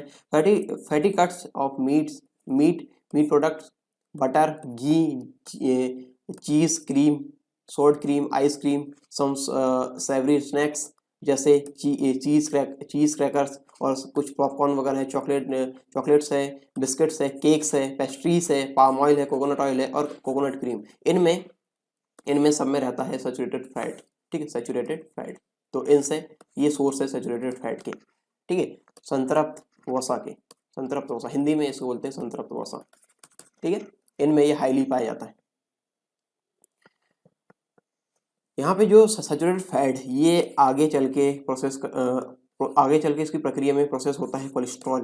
ठीक है, cholesterol is mostly made by in the body, bye the body in the liver. ठीक है, जो लिवर है हमारे शरीर में, लिवर बनाता है कोलेस्ट्रॉल। ये किस प्रकार बनता है ये देखते हैं। जो सैचुरेटेड फैट हम लेते हैं, ठीक है, तो वो लिवर द्वारा उसको ले जाकर बना दिया जाता है कोलेस्ट्रॉल। ठीक है, जो सैचुरेटेड फैट हमने लिए उसको लिवर क्या करता है, उसको उसको उसको बना देता, कन्वर्ट कर देता है कोलेस्ट्रॉल में कन्वर्ट करता है। और कोलेस्ट्रॉल घातक होता है किस चीज़ के लिए, हमारे शरीर के लिए, हार्ट अटैक जैसी जैसी समस्याएं या हार्ट डिसीज वगैरह। तो इस प्रकार की चीज़ें यहाँ पे देखने को मिलती है कोलेस्ट्रॉल से। कोलेस्ट्रॉल हमारे लिए खतरनाक है। और यहाँ पे ये कोलेस्ट्रॉल इकट्ठा होता है कहाँ पे, धमनी और शिराओं में। ठीक है, ये जो लिवर द्वारा जो सैचुरेटेड फैट हमने लिए, सैचुरेटेड फैट को जो सैचुरेटेड फैट जो रहता है वो उसको लिवर क्या करता है, कन्वर्ट करता है कोलेस्ट्रॉल में। ठीक है, तो ये हमारे लिए घातक है। और ये कहाँ पे देखने को मिलता है, धमनी और शिराओं में। ठीक है, और जो कोलेस्ट्रॉल वगैरह है जो हमारे शरीर, जो हमारे ब्लड के अंदर से फ्लो होता है, वो दो प्रकार से है। लो डेंसिटी लिपोप्रोटीन और हाई डेंसिटी लिपोप्रोटीन, यानी एलडीएल और एचडीएल। ठीक है, इस प्रकार से ये फ्लो होता है दो रूप में। देखते हैं हम एक एक करके। एलडीएल के बारे में बात करें तो यदि हम इसकी ज़्यादा मात्रा लेंगे किसकी, सैचुरेटेड फैट की, हमारी डाइट में, तो ये बढ़ाता है किसको, एलडीएल की मात्रा को। सैचुरेटेड फैट किसको बढ़ाता है, एलडीएल की मात्रा को। और जो एलडीएल कोलेस्ट्रॉल है वो कहलाता है बैड कोलेस्ट्रॉल। हमारी बॉडी में बैड कोलेस्ट्रॉल ये कहलाता है। ठीक है, bad cholesterol in the blood. और जो इंक्रीज करता है किसको, हार्ट डिसीज को, स्ट्रोक वगैरह को। ठीक है, इसके रिस्क को इंक्रीज करता है, हार्ट डिसीज वगैरह से होती है और स्ट्रोक वगैरह आने की चांसेस में रहते हैं। अब बात करें एचडीएल की, तो ये थोड़े फायदेमंद होते हैं हमारे लिए, बॉडी के लिए अच्छे होते हैं। और ये एलडीएल से मतलब जो एलडीएल है वो हमारे लिए घातक है, और जो एचडीएल है वो हमारे लिए अच्छे, पॉजिटिव इफेक्ट इनका होता है, बॉडी के लिए अच्छे होते हैं। यहाँ पे हम देखते हैं आगे ट्रांस फैट के बारे में। तो ट्रांस फैट से संबंधित यूपीएससी 2011-12 में ये क्वेश्चन आ चुका है। जैसा कि आप देखते हैं कुरकुरे वगैरह खरीदते हैं या फिर कुछ इस प्रकार से पैकेट वगैरह खरीदते हैं, तो वहाँ पे देखा होगा trans fat free. Trans fat free, ठीक है, ट्रांस फैट फ्री, ये इस तरीके की चीज़ आपको देखने को मिलेगी। तो आप देख सकते हैं यदि आपने खरीदा हो या फिर इस प्रकार से चीज़ें होगी तो आप वहाँ पर देख सकते हैं। तो यहाँ पे ध्यान देने की आवश्यकता है कि ट्रांस फैट वगैरह यहाँ पे क्या है और किस प्रकार से ये हमारी बॉडी को नुकसान करते हैं। ट्रांस फैट यहाँ पे फाउंड होते हैं are naturally at low levels in some foods, जो प्राकृतिक रूप से हैं वो मतलब जो ट्रांस फैट है प्राकृतिक रूप से बहुत ही कम देखने को मिलते हैं। और जैसे हम देख ले मीट वगैरह में, डेयरी प्रोडक्ट्स में यहाँ पे ये देखने को मिलते हैं, मतलब इनमें कम मात्रा इनकी मिलती है। Trans fat are found naturally at low levels in some food, जैसे मीट और डेयरी प्रोडक्ट्स में, ठीक है। Trans fats can also be found in hydrogenated vegetables oil. यहाँ पे जो ट्रांस फैट वगैरह है वो ज़्यादातर देखने को मिलते हैं किसमें, आर्टिफिशियल ऑयल जो रहते हैं, ठीक है, जो हाइड्रोजनेटेड वेजिटेबल ऑयल रहते हैं वहाँ पे देखने को मिलते हैं। जो वनस्पति तेल वगैरह रहते हैं, वनस्पति वगैरह जहाँ पे हाइड्रोजन की सहायता से हम जो वेजिटेबल ऑयल्स वगैरह जो बनाते हैं वहाँ पे ये यानी जो आर्टिफिशियल ऑयल्स है वहाँ पे देखने को ज़्यादा मिलते हैं ट्रांस फैट। जैसे हम बात करें लाइक सैचुरेटेड फैट के जैसे ये ट्रांस फैट रेज करते हैं कोलेस्ट्रॉल लेवल को हमारे ब्लड में, क्या करते हैं ये कोलेस्ट्रॉल लेवल को रेज करते हैं हमारे ब्लड में, ठीक है। और ये जो ट्रांस फैट वगैरह है वो अमेरिका जैसे देशों में बैन हो चुका है, ठीक है, इसका उपयोग देखने को नहीं मिलता है। और सरकार द्वारा कुछ यहाँ पर रिकमेंड्स भी यहाँ पे दिए गए हैं, कुछ गाइडलाइन वगैरह जारी की गई है। तो हम यहाँ पे देखते हैं adult should not have more than about 5 gram of trans fat a day. जो एडल्ट वगैरह को यहाँ पे बताया गया है कि 5 ग्राम से ज़्यादा ट्रांस फैट बॉडी में इनटेक नहीं है, बॉडी में नहीं लेना है, ठीक है, मतलब उसका सेवन नहीं करना है। और most of the super market जैसे बात करें यूके वगैरह में तो वहाँ पे रिमूव कर दिए गए हाइड्रोजनेटेड वेजिटेबल ऑयल को, ठीक है। और बहुत सारे जो वहाँ के ब्रांड्स हैं वहाँ पे ये इस प्रकार के ऑयल पर पाबंदी लगा दी गई है और यहाँ पे इसको रिमूव कर दिया गया है। और जैसे हम बात करें भारत में तो भारत में भी इसके प्रति जागरूकता बढ़ी है, ठीक है, ट्रांस फैट वगैरह के संदर्भ में। और यहाँ पे जो सैचुरेटेड फैट है और सैचुरेटेड फैट है ट्रांस फैट, सैचुरेटेड फैट और ट्रांस फैट इनको यदि हम कम कर दें, दोनों को यदि कम कर दें तो हार्ट डिसीज और स्ट्रोक वगैरह को हम रोक सकते हैं, इन दोनों को यदि कम कर दें तो, ठीक है। तो इस प्रकार ये है ट्रांस फैट वगैरह। अब हम बात करते हैं अनसैचुरेटेड फैट की। किसकी? अनसैचुरेटेड फैट की। असंतृप्त असंतृप्त वसा, असंतृप्त वसा, ठीक है। यदि हम कट करें if you want to cut your risk of heart disease, यदि आप अपने हार्ट डिसीज के चांस को यानी जो रिस्क है उसको कम करना चाहते हैं तो आपको लेना होगा क्या? अनसैचुरेटेड फैट्स, ठीक है। और ये हम इसके बात करें जो सैचुरेटेड फैट है जो सैचुरेटेड फैट है वो फैट बनाता है, उसको अनसैचुरेटेड फैट कम करता है। जो सैचुरेटेड फैट हम लेते हैं यदि वो हमारे शरीर में हम लेते हैं तो उससे जो खराब चीज़ें बनती है उसको कम करता है क्या? कौन? Unsaturated fat. अनसैचुरेटेड फैट जो रहता है उसके लेवल को कम करता है, सैचुरेटेड फैट को, फैट के लेवल को, ठीक है। और ओवरऑल हम यदि बात करें तो गंदे फैट की मात्रा को कम करता है। कौन? जो अनसैचुरेटेड फैट है वो, ठीक है, गंदे फैट की मात्रा को कम करता है। और आगे हम बात करें तो यहाँ पे जो प्लांट्स और ऑयल वगैरह में देखने को मिलते हैं फिश, और जो फिश वगैरह में है मतलब फिश और प्लांट के ऑयल्स में यहाँ पे देखने को मिलते हैं अनसैचुरेटेड फैट। वे हो सकते हैं पॉली अनसैचुरेटेड और मोनो अनसैचुरेटेड, ठीक है, प्यूफा और म्यूफा। प्यूफा मतलब पॉली अनसैचुरेटेड फैटी एसिड्स और म्यूफा मतलब मोनो अनसैचुरेटेड फैटी एसिड्स, ठीक है। इस प्रकार इनका फुल फॉर्म है। मोनो अनसैचुरेटेड फैट्स की बात करें तो ये प्रोटेक्ट करते हैं हमारे हार्ट्स को और ये मेंटेन करते हैं level of good HDL cholesterol के। एचडीएल जो हमारे गुड एचडीएल कोलेस्ट्रॉल होते हैं यानी जो अच्छे कोलेस्ट्रॉल होते हैं, गुड कोलेस्ट्रॉल होते हैं, उनके लेवल को मेंटेन करता है और ये रिड्यूस करता है किसको? जो बैड एलडीएल कोलेस्ट्रॉल होते हैं उसकी मात्रा को। और जो mono unsaturated fats are found in, ये देखने को मिलते हैं और ऑलिव ऑयल में, रेपसीड ऑयल में, देयर स्प्रेड्स और देयर स्प्रेड एवोकाड्स और सम नट्स में, आलमंड्स में और यहाँ पे पीनट्स वगैरह में देखने को मिलते हैं। इनका सेवन हमारे शरीर के लिए अच्छा है। ठीक है, इसके बाद हम देखते हैं पॉली अनसैचुरेटेड फैटी एसिड यानी प्यूफा के बारे में। ठीक है, प्यूफा के बारे में हम देखते हैं। तो PUFA fats can help lower the level of LDL cholesterol. ये सहायता करते हैं एलडीएल कोलेस्ट्रॉल के लेवल को कम करने के लिए। जो बैड कोलेस्ट्रॉल लेवल है, यानी जो बैड कोलेस्ट्रॉल है उसका लेवल को कम करने में सहायता करते हैं। और यहाँ पे दो प्रकार के हैं पॉली अनसैचुरेटेड फैट्स के बारे में बात करें तो ये है ओमेगा 3 और ओमेगा 6। ठीक है, ये इसमें जो ओमेगा 3 है बहुत ही ज़्यादा पॉपुलर है और ये न्यूज़ में अक्सर रहता है। ठीक है, और यहाँ पे जो some types of omega 3 and omega 6 fats can be made by the body. ये हमारे शरीर में हमारे शरीर द्वारा नहीं बनाए जा सकते, इसीलिए ये आवश्यक होते हैं, यानी इसेंशियल होते हैं हमारे शरीर के लिए, यानी इन्हें बाहर से लेने की आवश्यकता होती है। ओमेगा 6 की बात करें तो ये मिलते हैं वेजिटेबल ऑयल्स में, जैसे रैपसीड, कॉर्न, सनफ्लावर और सम नट्स। ठीक है, इनमें ये देखने को मिलते हैं। ओमेगा 3 फैट्स की हम बात करें तो इस पर सवाल भी आ चुका 2012 में यूपीएससी प्रीलिम्स में, नहीं सॉरी मेंस में आया था, या मेंस या प्रीलिम्स में, यहाँ पे थोड़ा कंफ्यूजन है, लेकिन ये प्रश्न पूछा जा चुका है। यहाँ पे देखिए, तो यहाँ पे कमेंट ऑन ओमेगा 3 फैट। ठीक है, इस प्रकार से क्वेश्चन आया था। तो ओमेगा 3 फैट्स जो है किसके अंतर्गत आता है? प्यूफा के अंतर्गत। ठीक है, प्यूफा के अंतर्गत ये आता है और ये मिलता है किसमें?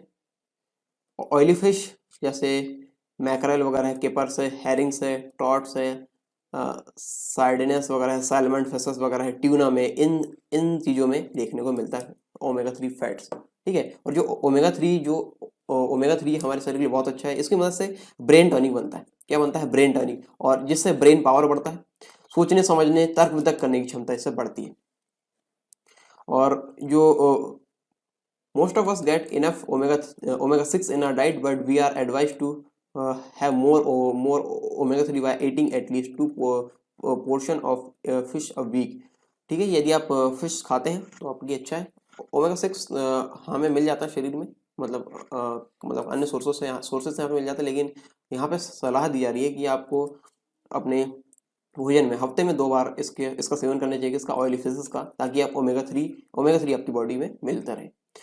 और ये जो ओमेगा 3 है वो हमारे लिए बहुत ज़्यादा फायदेमंद है। हेयर्स के लिए हम बात करें, स्किन्स के लिए, ब्रेन के लिए हम बात करें, और कई तरीके से ये फायदेमंद है।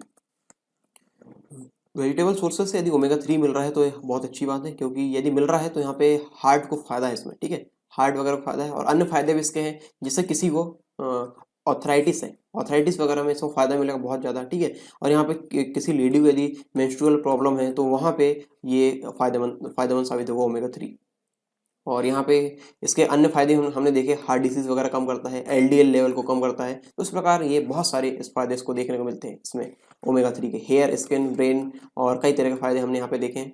और ये जैसा कि हमने बात की ब्रेन टॉनिक वगैरह, और ये हमने ऑर्थराइटिस और मेंस्ट्रुअल प्रॉब्लम में मतलब ये प्रॉब्लम है, इसको सुलझाने में इसका रोल हमने यहाँ पर देखा ओमेगा 3 का। जो फैट्स हम लेते हैं उसके बारे में थोड़ा सा हम जान लेते हैं।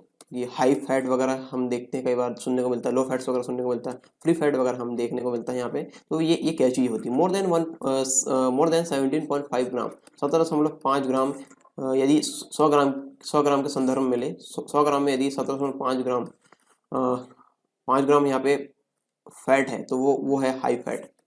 ठीक है, हाई फैट के अंतर्गत आएगा। और लो फैट के अंतर्गत क्या आएगा? यदि 100 ग्राम कुछ चीज़ हम ले, उसमें 3 ग्राम या 3 ग्राम से कम यदि हो, 3 ग्राम से कम फैट हो, तो वो कहलाएगा लो फैट। और वो 1.5 ग्राम ऑफ फैट पर 100 ml for liquids.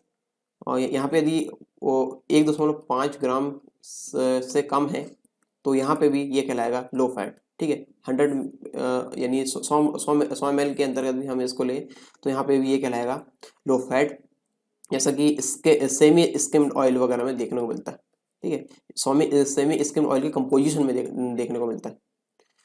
Fat free हम किसको बोलेंगे? 0.5 ग्राम फैट जिसमें हो, और लेस देन या फिर इससे कम, 0.5 ग्राम फैट हो या फिर इससे कम फैट हो, 100 ग्राम की चीज़ को कुछ हम ले उसमें, तो ये कहलाएगा फैट फ्री। क्या कहलाएगा? Fat free. ठीक है, तो ये फैट वगैरह के बारे में हमने यहाँ पे डिस्कस किए। तो काफ़ी सारी चीज़ें हमने यहाँ पे डिस्कस किए हैं। और वसा वसा के बारे में हमने देखा यहाँ पे, और वसा वसा किस प्रकार नकारात्मक प्रभाव छोड़ता है और इसकी आवश्यकता क्यों पड़ती है हमें हमारे शरीर में, कितने प्रकार के होते हैं। सैचुरेटेड अनसैचुरेटेड फैट्स के बारे में हमने यहाँ पे देखा, प्यूफा म्यूफा के बारे में हमने यहाँ पे देखा। तो काफ़ी सारी चीज़ें यहाँ पे देखने को हमको मिली है, और किस प्रकार हम हमारे शरीर में बैलेंस डाइट में हमें जो वसा है उसको लेना है, और कितना लेना है और कितना नहीं लेना है, ये भी हमने यहाँ पे देखा। ठीक है, तो ये हम ये लेक्चर यहाँ पे ख़त्म करते हैं, और ये यहाँ पे पोषण वाला टॉपिक यहाँ पे ख़त्म होता है।